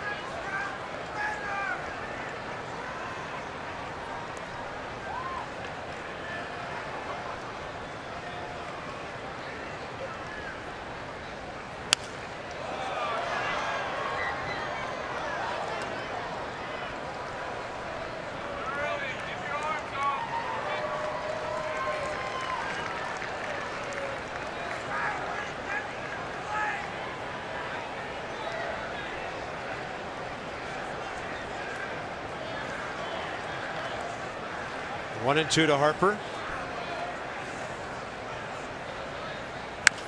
Had an awesome chat with Matt Belisle on the bench today before batting practice. I said, when do you kick it in as a ball club? You know, you guys are up by so many games. When do you kick it in? He said, it's not when, it's why we kick it in. Meaning it could be something as a big series against the Mets, a young kid getting called up. He even had a great example of coming back from a road trip in Colorado, and it was fall, and they felt like it was the end of the season. That energized their ball club. So I thought that was a fantastic answer. Guy who's been there and done that. It's not when you kick it in, it's why. What makes you kick it in? He also joked that sometimes you see football on in the clubhouse, and that gives you energy as a player when you're running on empty. Smart guy, been around.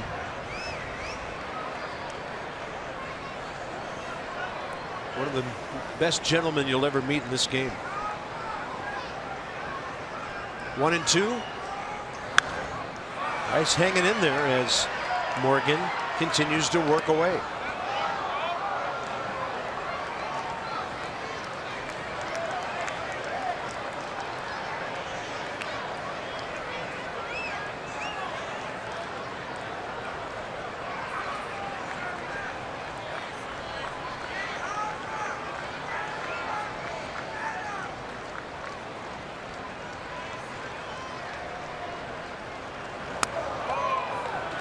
Just now, ball 2. Oh, that's a show me fastball to get back to the 2-2 slider, you'd think. Those change his eyesight, go back outside. Good battle going on between these two. Yeah, started this inning with 77 pitches.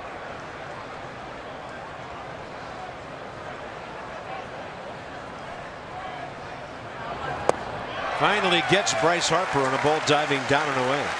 Strikeout number 5 for Adam Morgan. Up and in to down and away. And we've talked about it a lot tonight. That just seems like what everybody does now in baseball. And a good slider to Bryce with 2 strikes. Morgan wins the battle.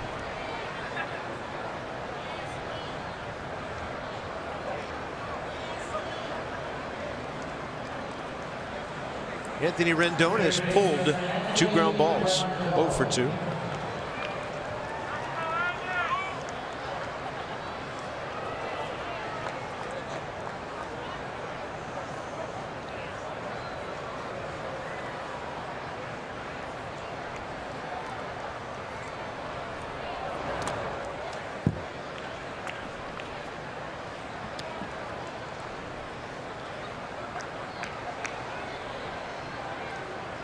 I'm serious. There's no offense to the other Phillies catchers, but it's a luxury for a young guy to have a guy behind the plate like this where you don't have to think.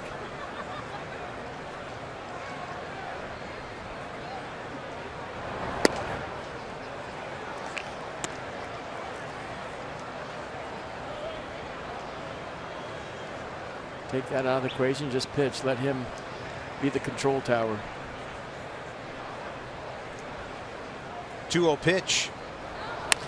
Rendon hooks one into the left field corner. Fair ball. One hops right at the 334 mark. He is in the top 5 in the league with doubles, and that's number 34 for Anthony Rendon. Tony Two Bags with a 2-out double. Changeup stayed back nice.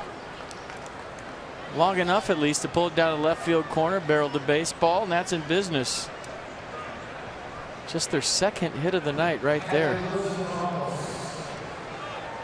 6 innings apart, those hits. The Worth homer and the Rendon double. Wilson Ramos hit the daylights out of the ball last time. Out toward the 398 mark, right center, and Herrera ran it down.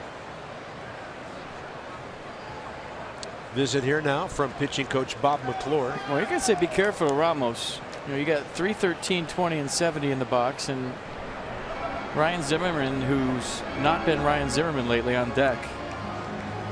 That was A. Dubre Ramos out in the Phillies bullpen. Only thing is, he's due, so if I'm the Phillies, I think I take a chance with Zimmerman versus Ramos, and that's no offense to Ryan. It's just based on the numbers throughout the year. I think he's one of the smarter players around. He knows what's going on.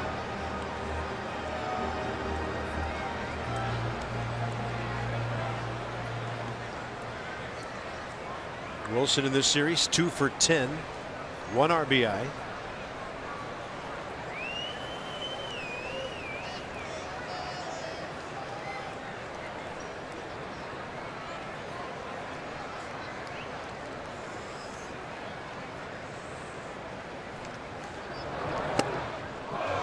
Oh, and that bat went flying right past Ryan Zimmerman. Banged off the railing over there.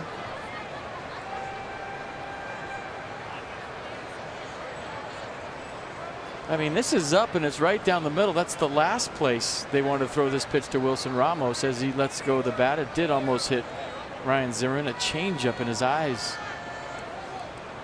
I guarantee you that was supposed to be in the dirt. Yeah, about the last place we thought we'd see a pitch, especially the first one.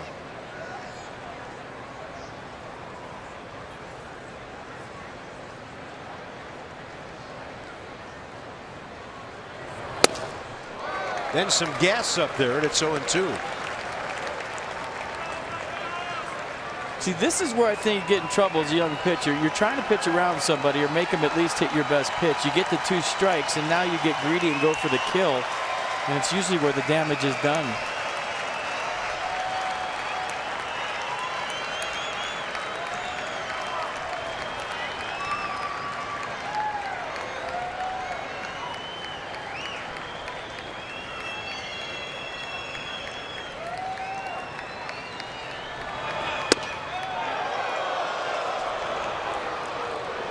See, that's his pitch. He's making his pitch. You have to swing at my pitch. Off the plate in. Good take. Close. On the Mercedes-Benz pitch track, 1 ball, 2 strikes. Tie game, top of the 7th.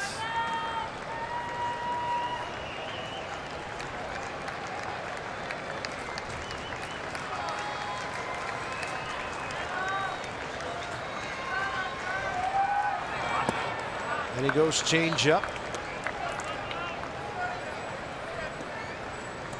Pitch number 100 is next.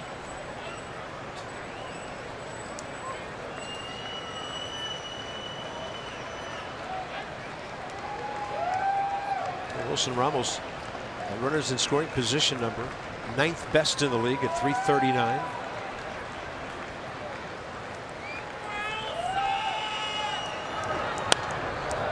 It takes the off speed the other way.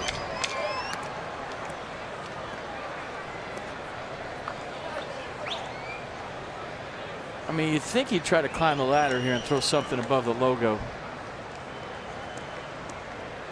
Only thing is, we've seen Wilson get on top of high fastballs before, so you have to make it higher than the Washington across his chest.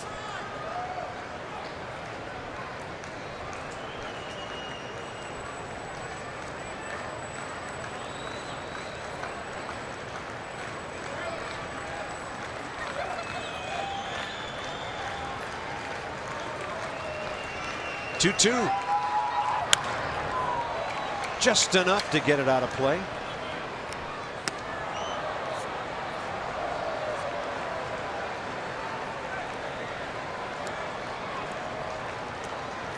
Wilson Ramos' career against Morgan, 3 for 7, a homer, 5 RBIs. So all around the perimeter of the strike zone, these pitches.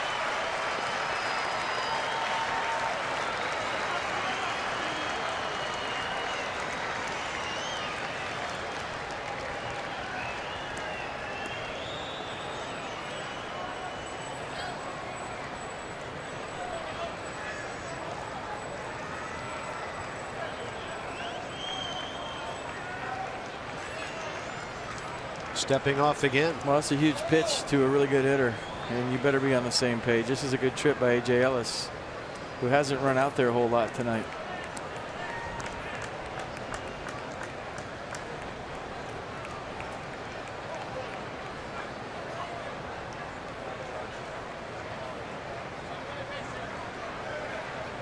Once again, Pete McCannon letting his young pitcher try to work out of a jam, not just run into the bullpen for the right-on-right matchup.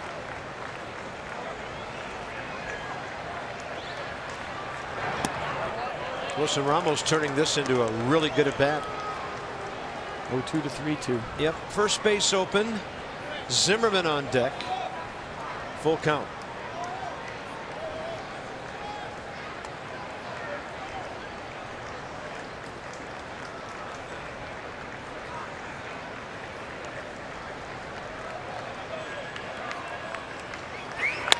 Ramos to right field with a base hit. Here comes Rendon.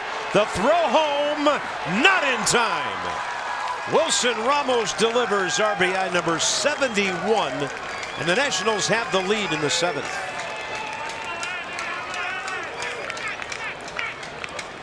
Clutch, absolutely clutch.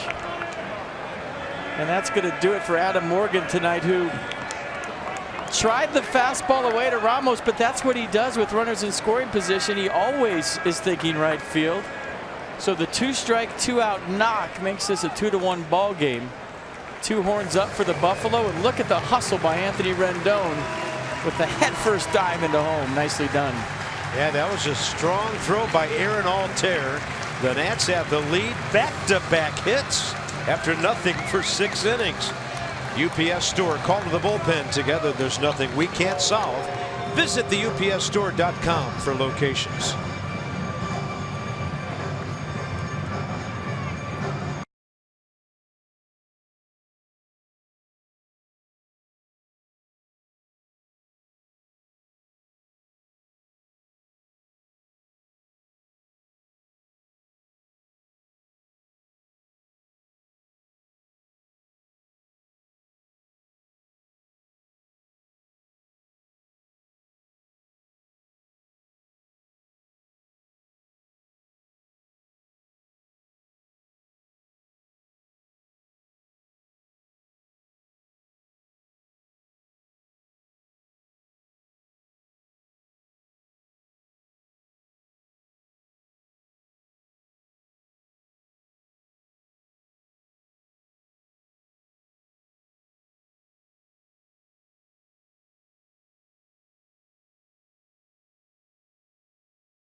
The time they're trying to pitch around somebody, get the 2 strikes, and you want to get greedy and get the out instead of putting them on first with the base open. And Wilson Ramos may be swinging at ball 4, but it was belt high away, and he just taps it into right. Anthony Rendon with 2 strikes was off on the swing. Good hustle. 2-1 Nats. Ryan Zimmerman struck out by a Dubre Ramos last night. Came on to pitch to the ninth. He got Wilson on a fly ball, struck out Zimmerman. Espinosa base hit. Clint Robinson he struck out. That was the first time the Nats had seen the 23-year-old right-hander, who's making his 31st appearance for the Phils. Yeah, good fastball, 95 slider change to go with it. But even though Pete McCannon not managing by the book right there, Adam Morgan just learned a valuable lesson as he moves forward as a major league pitcher about what just happened in that whole sequence to a good hitter with runners in scoring position. And I think when you're the Phillies this time of year, that's exactly what you want. Even if you fail in these situations, now next time that same situation, he's not going to throw a strike 3-2 when he has a base open to a really good hitter.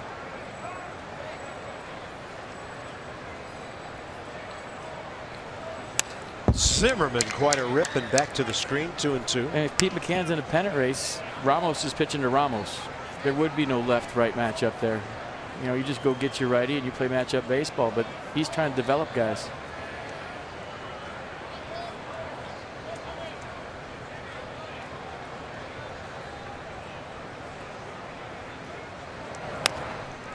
Ryan Zimmerman, that one spins right up the line. He runs right over it, and Ramos can't get a handle on the ball. And Ryan Zimmerman will take a hit any way he can get it. And that looks like 3 in a row for the Nats in this inning. Well, this one's just coming back the whole way. They haven't put it up on the scoreboard yet. We'll see how they rule it. I think he would have beat it out regardless. Tough to tell as he fans on the throw. 2 on, 2 out for Danny Espinosa.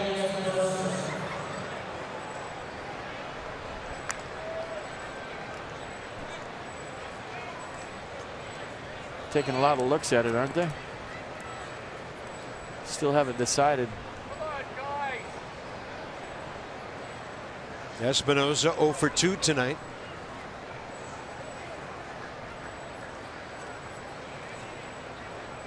Clint Robinson, technically for Gio, who's still in the game. Timing couldn't be better, and they did give Ryan a base hit on that. Nice.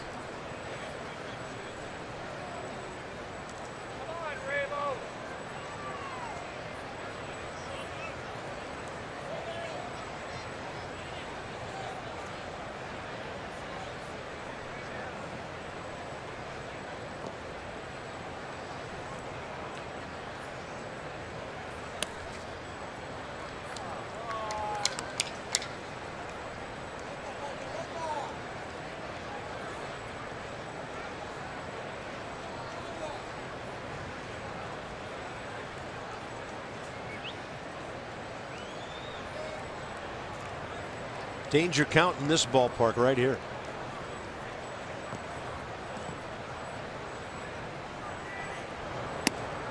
Goes with the breaking pitch. It rolls inside. 3-0.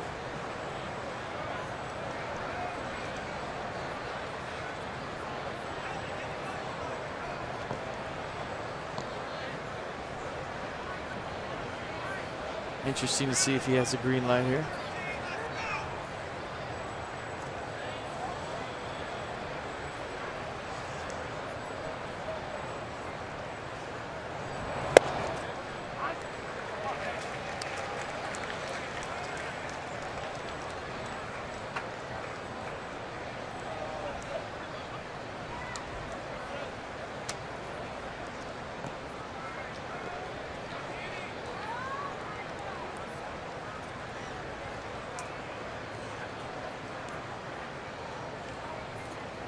Three-one pitch with 2 outs, 2 on.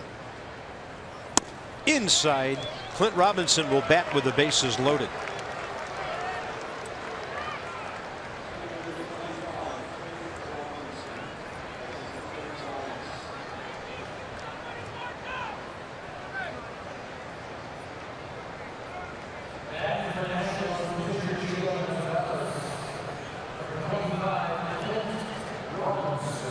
Clint got a start in game 1 of this series.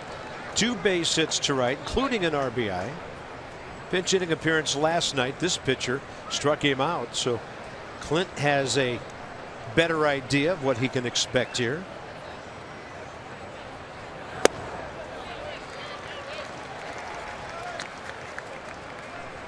Robinson this year as a pinch hitter, 9 hits, a homer, 4 RBIs. Last 10 games, nice numbers.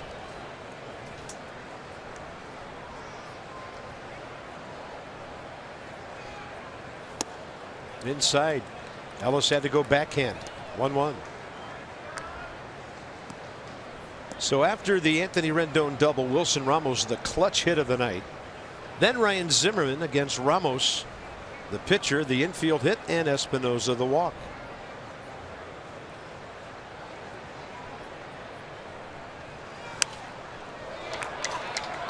Boy wants that one back. He's mad at himself. He got a fastball up right where he was looking. And he likes to hit with the bases loaded. Yes, he does. Right where he's looking, and he fouled it off, and you can see the frustration right after. Big strike left, though. 1-2 the count. And that was a nasty pitch that he managed to get a piece of.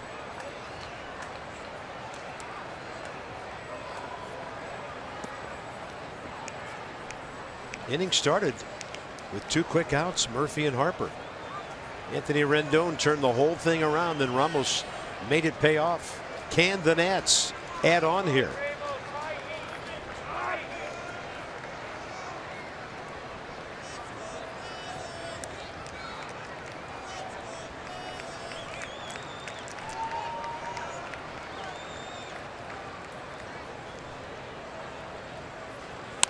Robinson to the second baseman, Cesar Hernandez.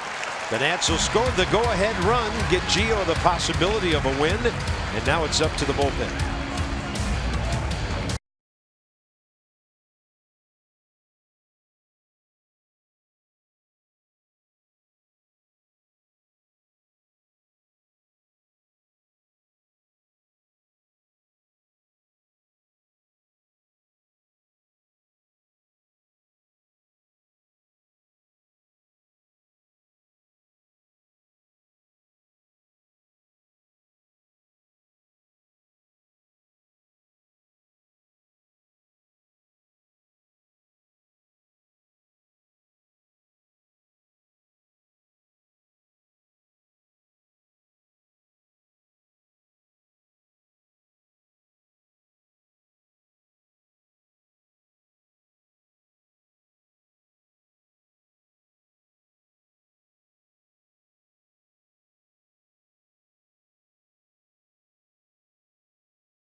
But we promised you this earlier in the game. It's Miller time, brought to you by Miller Lite. Yeah, that makes sense, right? Wilson Ramos, 3-2 pitch, fastball away. Pretty good throw by Aaron Altair, but Anthony Rendon too fast, playing too hard. Clutch knock by the Buffalo, scores Tony 2 bags to put the Nats up by 1. Brings us to our game summary. Jason Worth, that long home run back in the first. Wilson does his thing as FP described it, and Gio in between.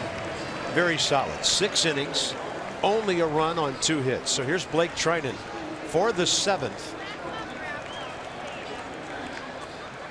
Tommy Joseph is first, facing Trinan for the first time. Now that's some jamage for strike 1.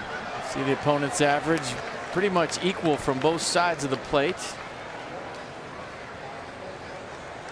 And his arsenal right now has to be strike 1, strike 2, and strike 3. Go right after him.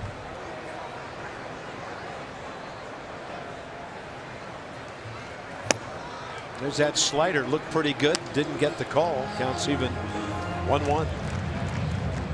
Tommy Joseph, a taken third strike. First inning against Gio, ground ball to third in the fourth.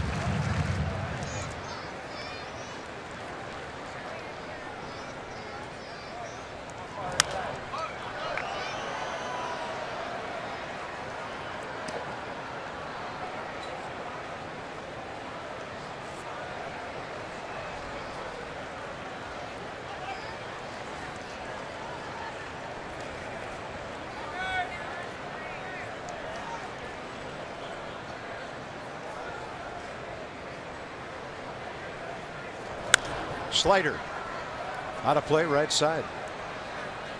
He's on that slider. See if they go with that two-seamer in now.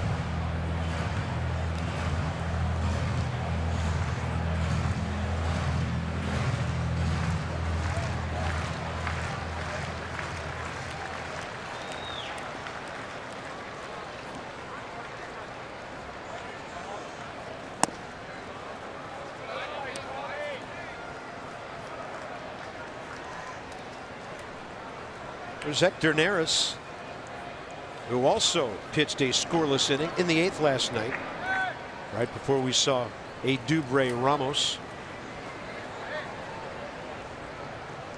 2-2 pitch. Right side, Zimmerman way off the line, early getting it to Blake Trinan. Ryan Zimmerman on the run, making like a QB, finding his guy. Third good play tonight by Ryan at first.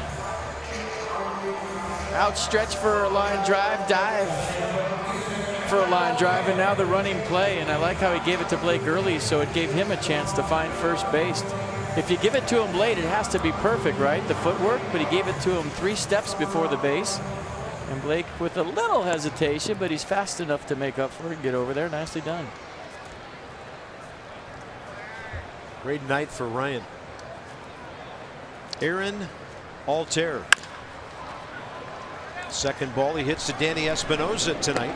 0 for 3 on grounders. 2 outs, 7th inning.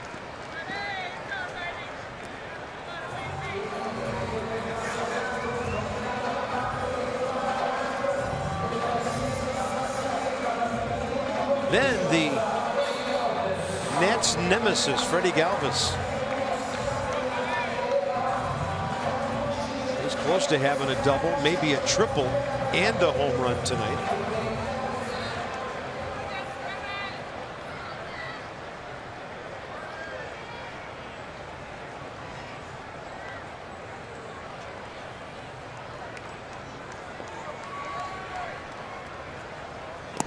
Seems like he's been around here forever.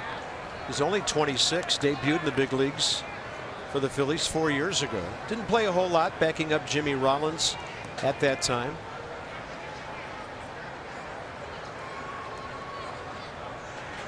Become a solid ball player. We love the way he plays shortstop, have all year. That's on the outside edge, 1-1.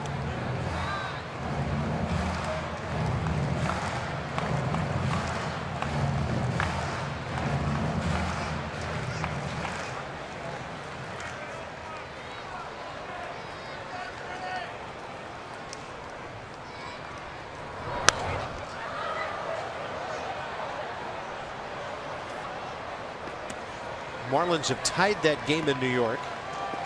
2-2, 7th inning. Mark Zepchinski for the Nationals.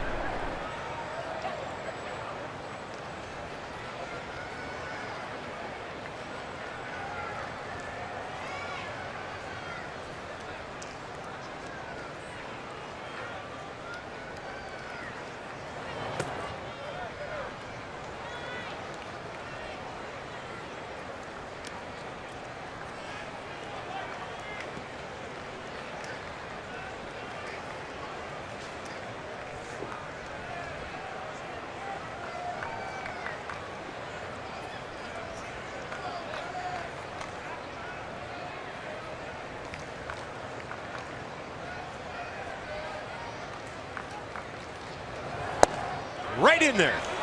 Inning over. Freddie Galvis 0 for 7 career against Blake Trinan, who blazes the fastball in there. And this one's into the 8th inning. 2-1 Nationals.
Last game of the year at Citizens Bank Park, and so our last time seeing the Fanatic in person. He's a fan favorite. He's a favorite of broadcasters and even opposing players and coaches as well. Dusty Baker saying earlier today that his favorite Fanatic memory came years ago when Tommy Lasorda got a little irritated with the big green guy and came out and tackled him on the field. Chris Spire telling me that back in his playing days, he and teammates used to tackle the Fanatic themselves. They'd tie him up, they'd steal his RV and dump it somewhere in the ballpark.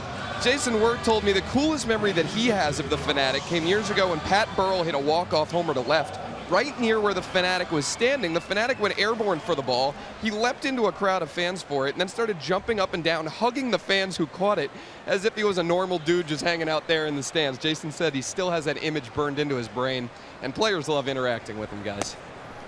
One of a kind. And Jason Wirth's been known to hijack the four-wheeler as well, stealing the keys. He's the best. They had to lift it off the field here a couple of years ago because there was no way to start it. He's originally from the Galapagos Islands, it says. He is. And he is the best. We love him. 0-2 Hector Neris to Michael A. Taylor. 8th inning underway.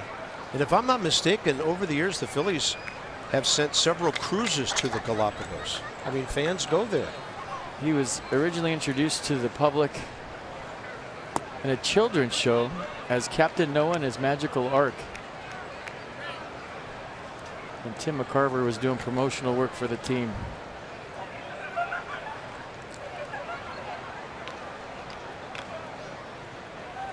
Taylor able to stay alive.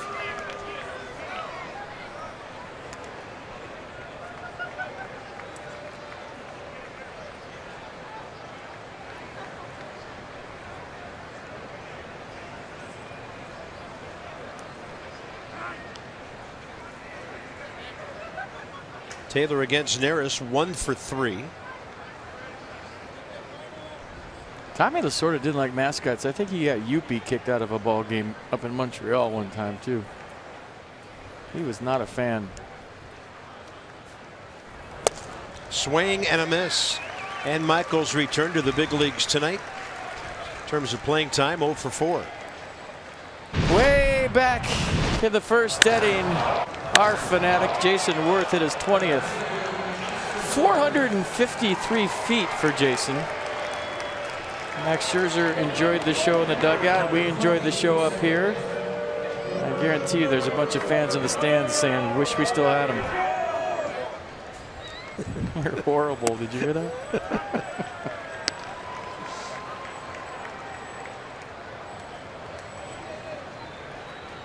Last time he hit 8 home runs in a month was 2010 as a Philly. Just tied that with that home run.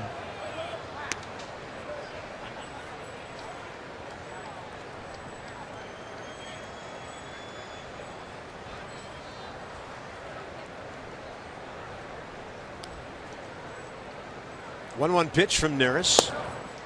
Strike call in the outer half. Jason has a couple of career hits, including a home run, 2 RBIs against this righty.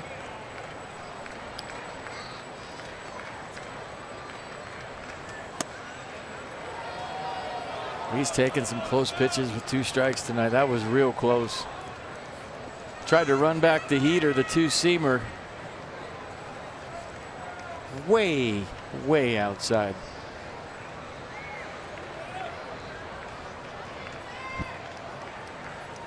Worth up the middle.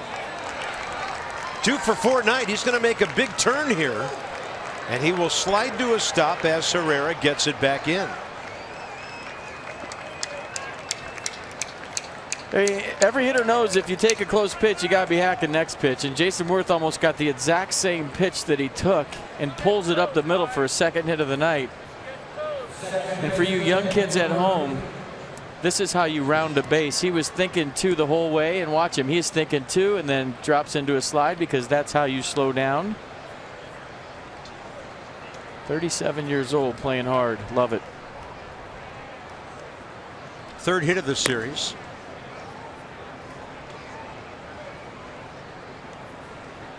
Daniel Murphy sees a right-hander for the first time tonight.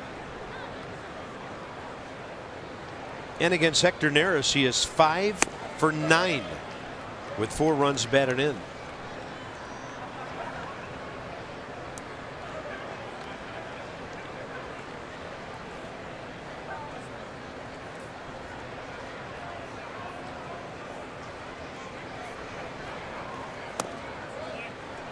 I mean, Murphy's due, right? Hasn't had a hit all night. What's going on? Yeah, only 3 in the series.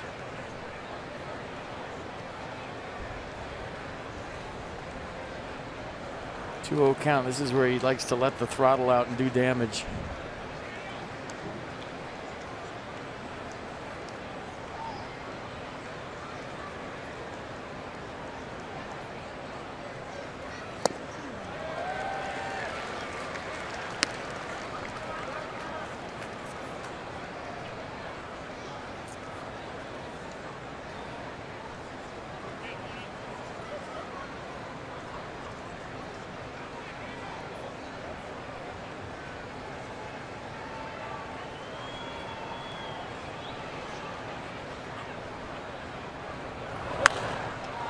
High in the air, left side, well into the seats.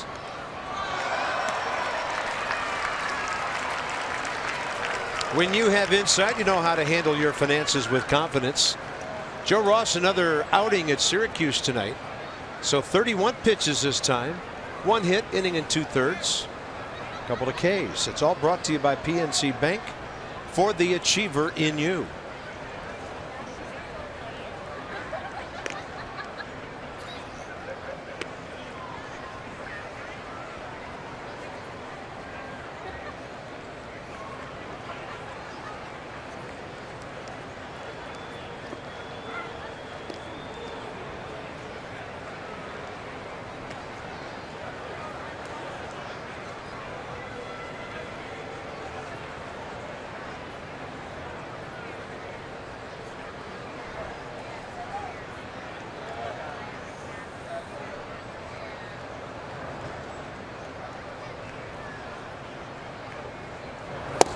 Swing and a miss.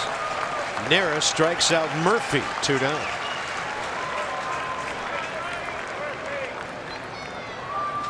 Daniel Murphy, like the rest of his teammates, is really going to soak in that off day tomorrow. He has been grinding all season long like the rest of them, and sometimes on those off days, Carp, when you play 20 games in 20 days, you don't do a thing. Just lay in bed all day, get up at noon, stay off your feet, recover. And then a night game on Friday.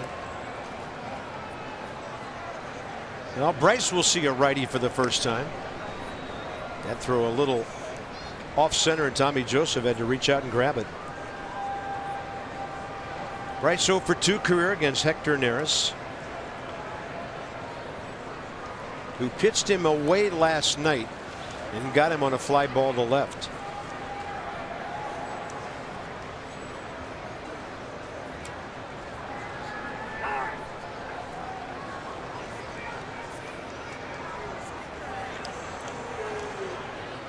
Jason Worth has 4 stolen bases this year, and Neris has thrown over 47 times.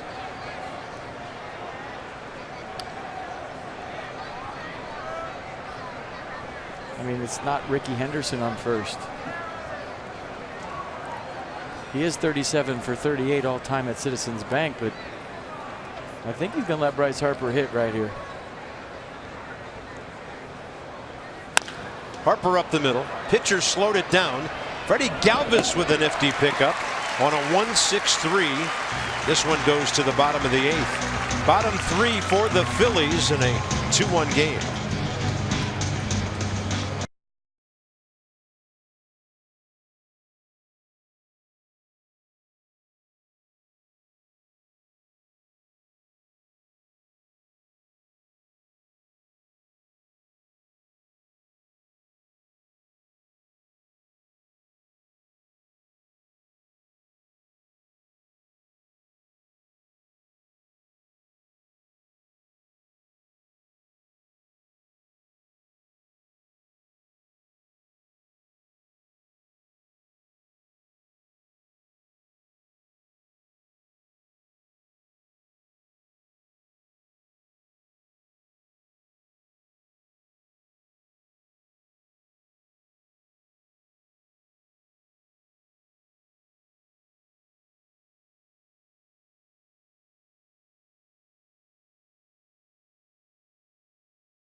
Heating and Air.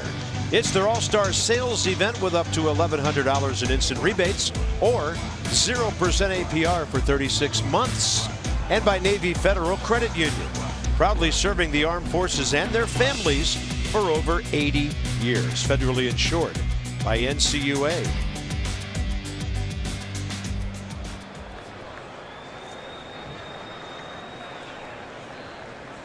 So Blake Treinen out for another inning. 12 pitches, 8 strikes.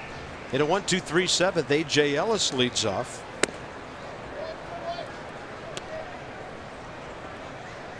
One for one career against Blake with an RBI.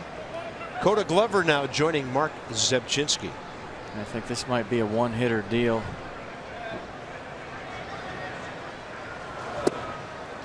Jimmy Paredes jumping into the on-deck circle. I think if he gets Ellis out, he'll wait for Dusty Baker, or wait for Paredes to get introduced and then go get the left-hander. But first things first. Yeah, Paredes splits pretty obvious from one side of the plate to the other.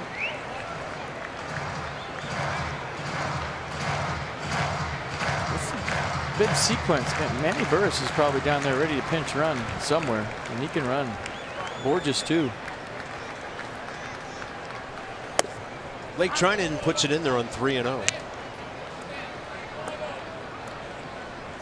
I think Borges a little faster. That's probably who you see if Ellis reaches.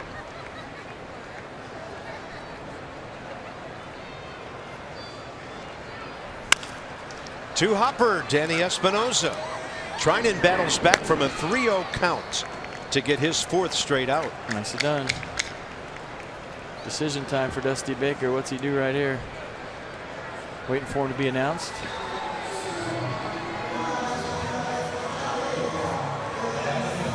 Paredes is actually better from the left side at 238. 194 right side. So here comes Dusty. Blake Trinan just seems to be getting better and better. Yeah, nicely done. 4 outs, 4 big outs to bridge the 7th into the 8th. Zepchinski and Paredes when we come back.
Getting it into the bottom of the 8th inning. So the last 8 meetings, and this is all brought to you by Jeep. Total domination by the Nats, outscoring them by 27 runs. Batting averages by more than 100 the difference. Runners in scoring position, no contest. And nearly 2-1 on the extra base hits. The anatomy of domination right there by the Nats over the Phillies. And here's Mark Zepchinski. It'll be his 4th appearance for the Nats already. A fastball 91, slider change to go with it. Opponents hitting 263 lefties, 284 righties, 235. So with Paredes better left-handed, Zepchinski better getting righties out than lefties. That's why Dusty Baker went to his left-hander. Paredes 1 for 2 career against Mark Zepchinski. And the interesting thing is, with a left-hander into the game, there's a left-handed pinch hitter on deck, Ryan Howard.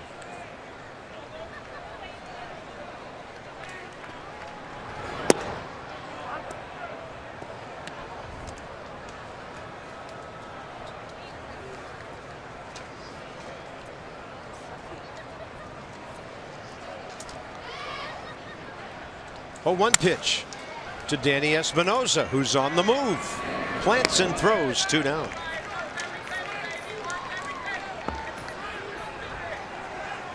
Well, Ryan Howard hit a home run here last night. Took a 3-0 game and made it close and had the Nats sweating down the stretch until Melanson finally put it away. He is 4 for 29. Hitting 138 off lefties this year. 1 home run.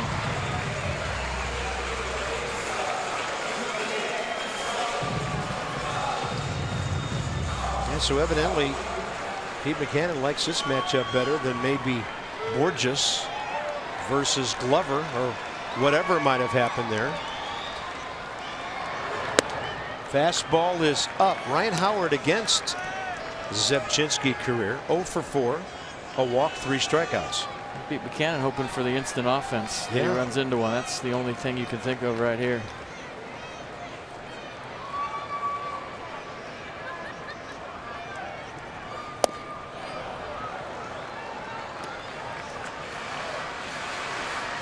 And he probably saw the splits that lefties are hitting better against Zepchinski this year than righties. Boy, what value to have another left-hander coming out of your bullpen now, especially a guy with a lot of late season and October experience. Good slider. Real good slider. Counts 1-2 on Howard.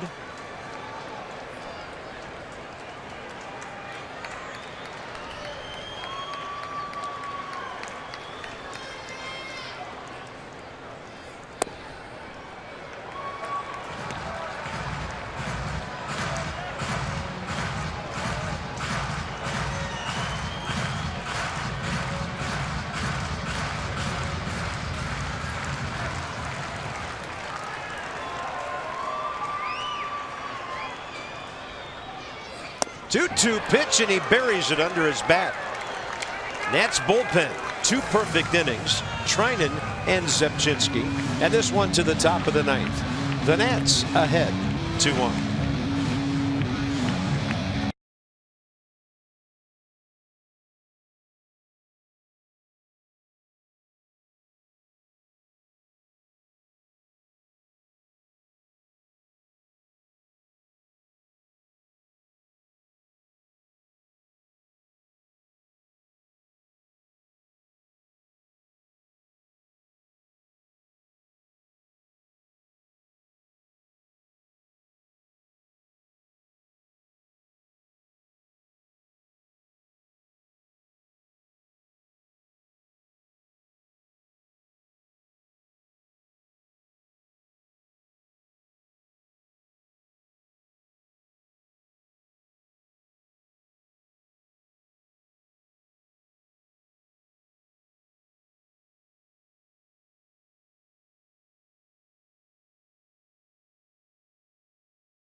Sweep before a well-deserved day off tomorrow. Genmar Gomez, 28-year-old right-hander and the Phillies closer, will be making his 58th appearance of the year, and this will be his first of the series. A fastball slider to righties, fastball changeup to lefties. Fastball averaging 91.5 miles an hour on the year. Opponents hitting 252 against Genmar Gomez. Jimmy Paredes will stay in the game and replace Tyler Goodell in left field.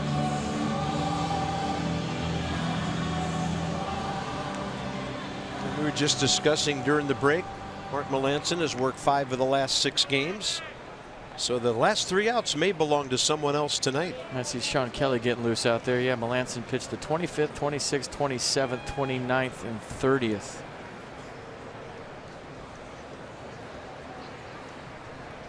Anthony Rendon. Little run on that Gomez fastball for a strike. Anthony career against the right-hander, 2 for 8.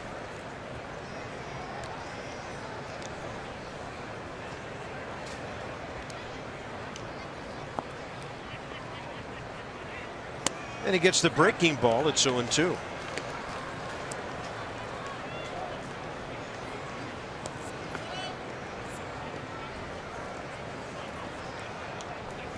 They've gone to the bottom of the 8th in New York. Marlins Mets still tied at 2.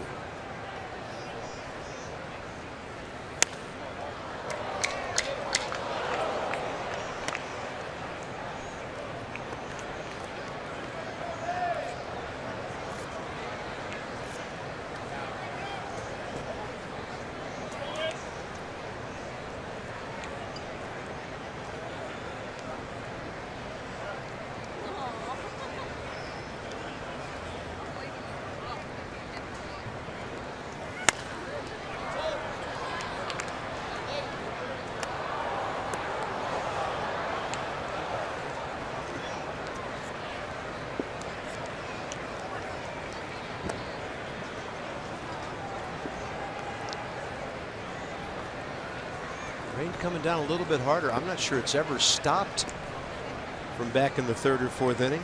Just been real light for a long time. Coming down a little harder now. Rendon takes that breaking ball, low and away. 1 ball, 2 strikes.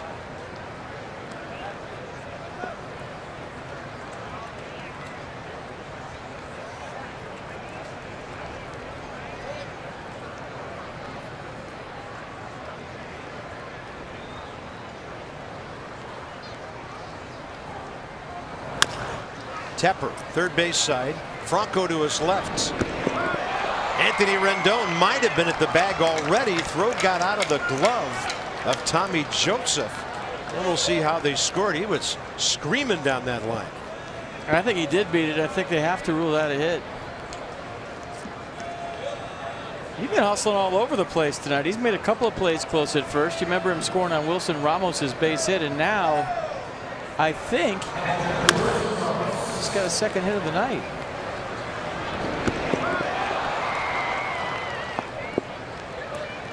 Yeah, I thought I heard Brian Gorman say safe before the ball even got away. See him peeking at the scoreboard? It's a veteran move. You can't let everybody see you gawk at the scoreboard to see if it's a hit or an error, because your teammates will give you flack.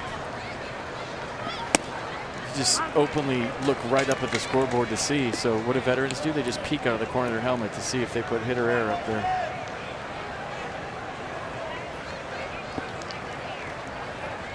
Still peeking. Wilson Ramos has hit the ball hard his last 2 times. Big hit of the game. Right field last time. Inside. Anthony Rendon does get a base hit. See if he still peeks.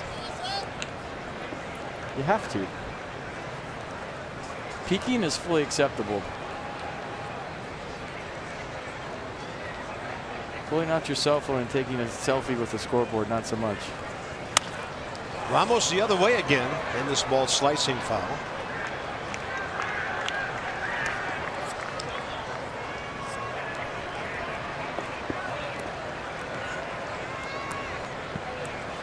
Byron Kerr and Ray Knight are in the studio tonight. Nets extra post game when this one's over. Presented by W.B. Mason.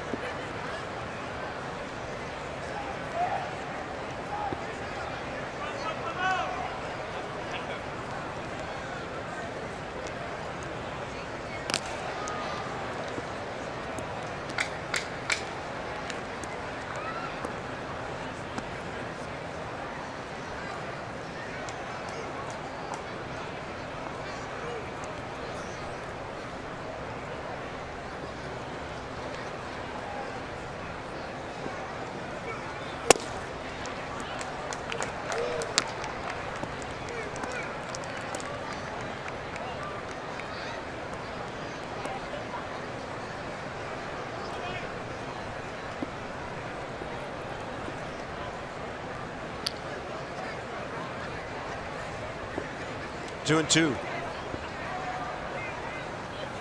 Ramos jammed, broken bat, left side. Franco, they got the out at second and at first on a 5-4-3.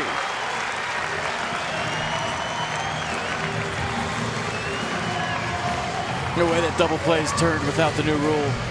Anytime there's a slow roller hit to third as a runner, you get right on the second baseman, and back in the day, you'd blow him up right there, regardless of how fast the batter runner is.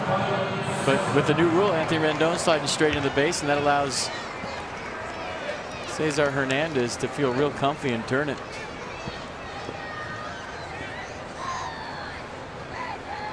Ryan Zimmerman 1 for 3 tonight, 1 for 3 career against Genmar Gomez, and that one's high.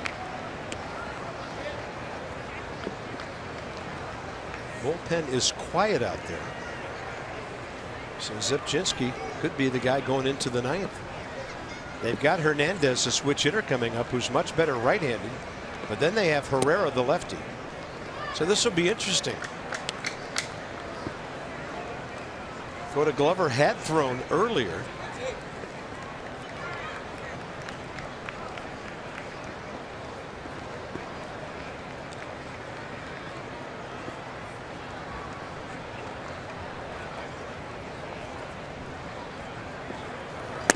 Strike call. Mets have struck for a couple in the bottom of the 8th. Now 3 runs in the bottom of the 8th, and they're up 5-2 on Miami. Mets are 8-2 since Cespedes came off the DL. 10 games they've played since he returned.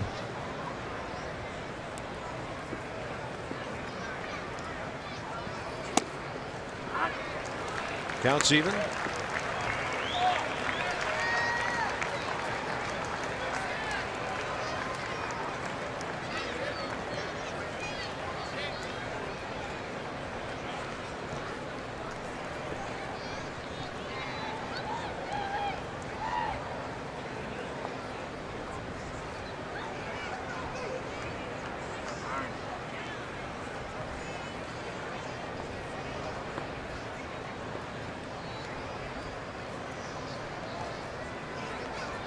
Two-two pitch.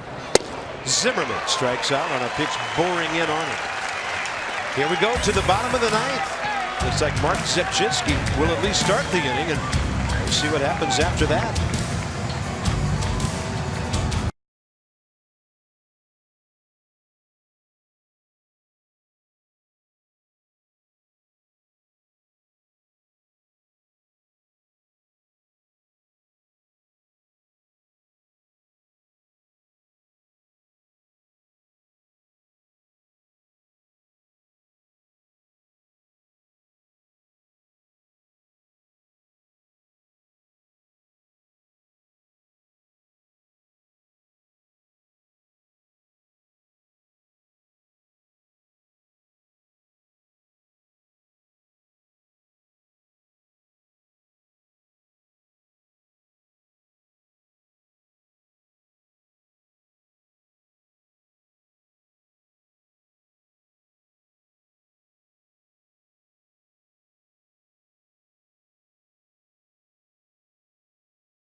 For quite a while here in Philadelphia.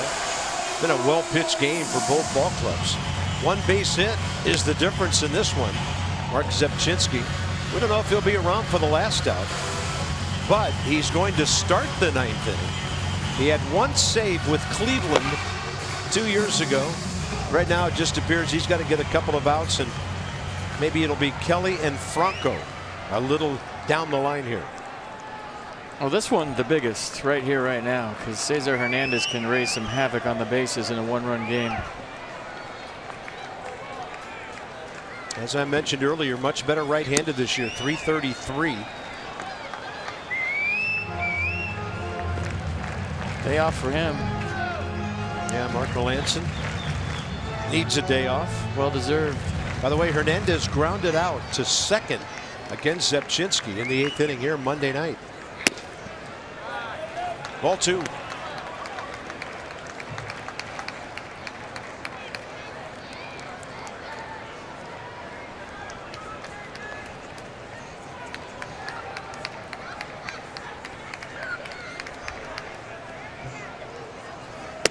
In the strike zone with 92.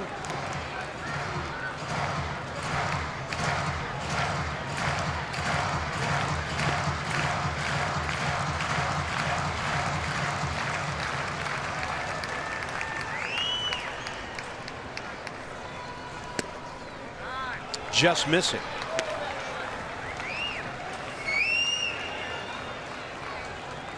Take here for Cesar Hernandez. Fill it up. Probably get the same pitch, 3-2. You get 3-1. I think in a one-run game, a leadoff hitter, unless you have 15 home runs or more, almost have to take in this situation.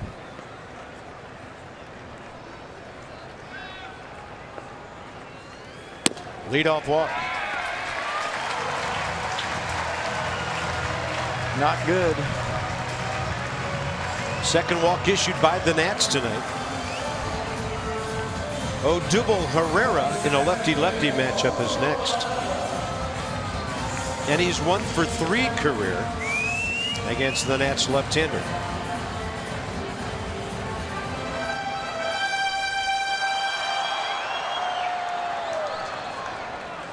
Similar situation last night. He wasn't bunting, he was swinging. But it wasn't left on left. It was Mark Melancon. And that was after Hernandez leadoff walk. Melancon eventually struck him out. Hernandez this year 14 out of 23. Wilson Ramos this year has thrown out 35% of opposing base runners. Mark Melancon talking about last night that Herrera didn't bunt against him. You see him give Ali Perez the bunt sign down there. That's what they're talking about. Same situation last night.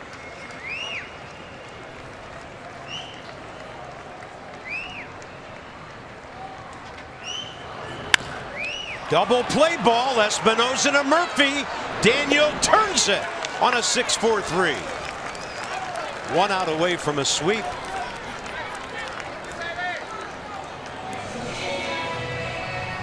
One big out away from a sweep. You got 22 home runs strolling up to the plate, and Dusty Baker going to go get his big right-hander Sean Kelly for hopefully the last out. But Taylor made nice job of getting back into the strike zone by Mark Zepchinski right there to get the double play. Well done. Yeah, the bullpen shining on this night. 8 outs, 1 to get for another win.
Will be putting on a first baseman's mitt here.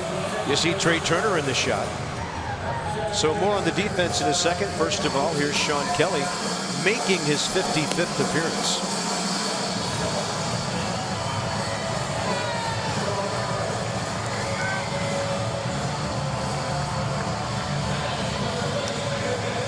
See what he does with Maikel Franco right here. I can't even hear myself think.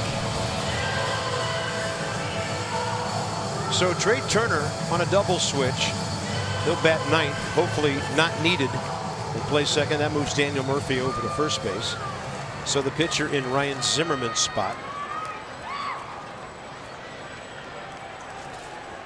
Franco career against Kelly, 0 for 1 with a ground ball. Popped it up and it's back out of play. You don't have to throw him a strike.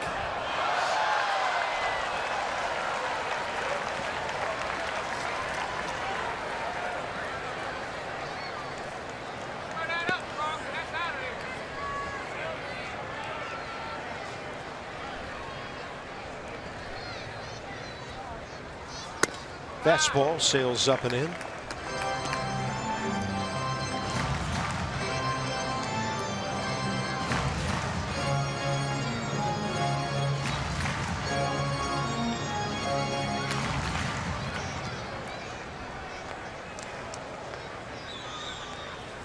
Fastball up.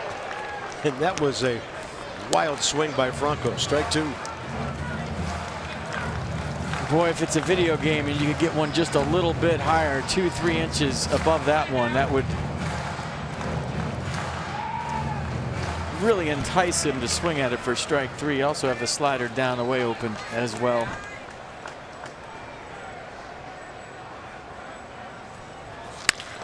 Up the middle. Turner just came in. And Murphy has it. Game over. You come into a big league game, the ball's going to find you in a one-run game. Welcome to the ball game, Trey Turner. You always seem to make something happen. A nice stretch by Daniel Murphy as the Nats win their 78th game of the year. Watch this play by Trey Turner. Remember, he's been playing a lot of center field, so stick him in anywhere. It was Murphy's foot on the base. Good enough for me. Let's go to New York. 4-3. Dusty makes a brilliant, as it turns out, defensive move with those two guys switching things around. And the Nats sweep. They're 11-4 against the Phillies this year. They're 8-1 here, and they have beaten Philadelphia 9 times in a row. Sean Kelly gets the save, his first in a while. It's number 7 on the year for him, and the Nats have won 78 ball games. For FP and Dan, Bob Carpenter. Join us Friday as we enjoy a day off. Hope you will too against the Mets. Coverage begins Friday at 6:30. This has been a Matson presentation. Byron and Ray straight ahead from Philly. See you later.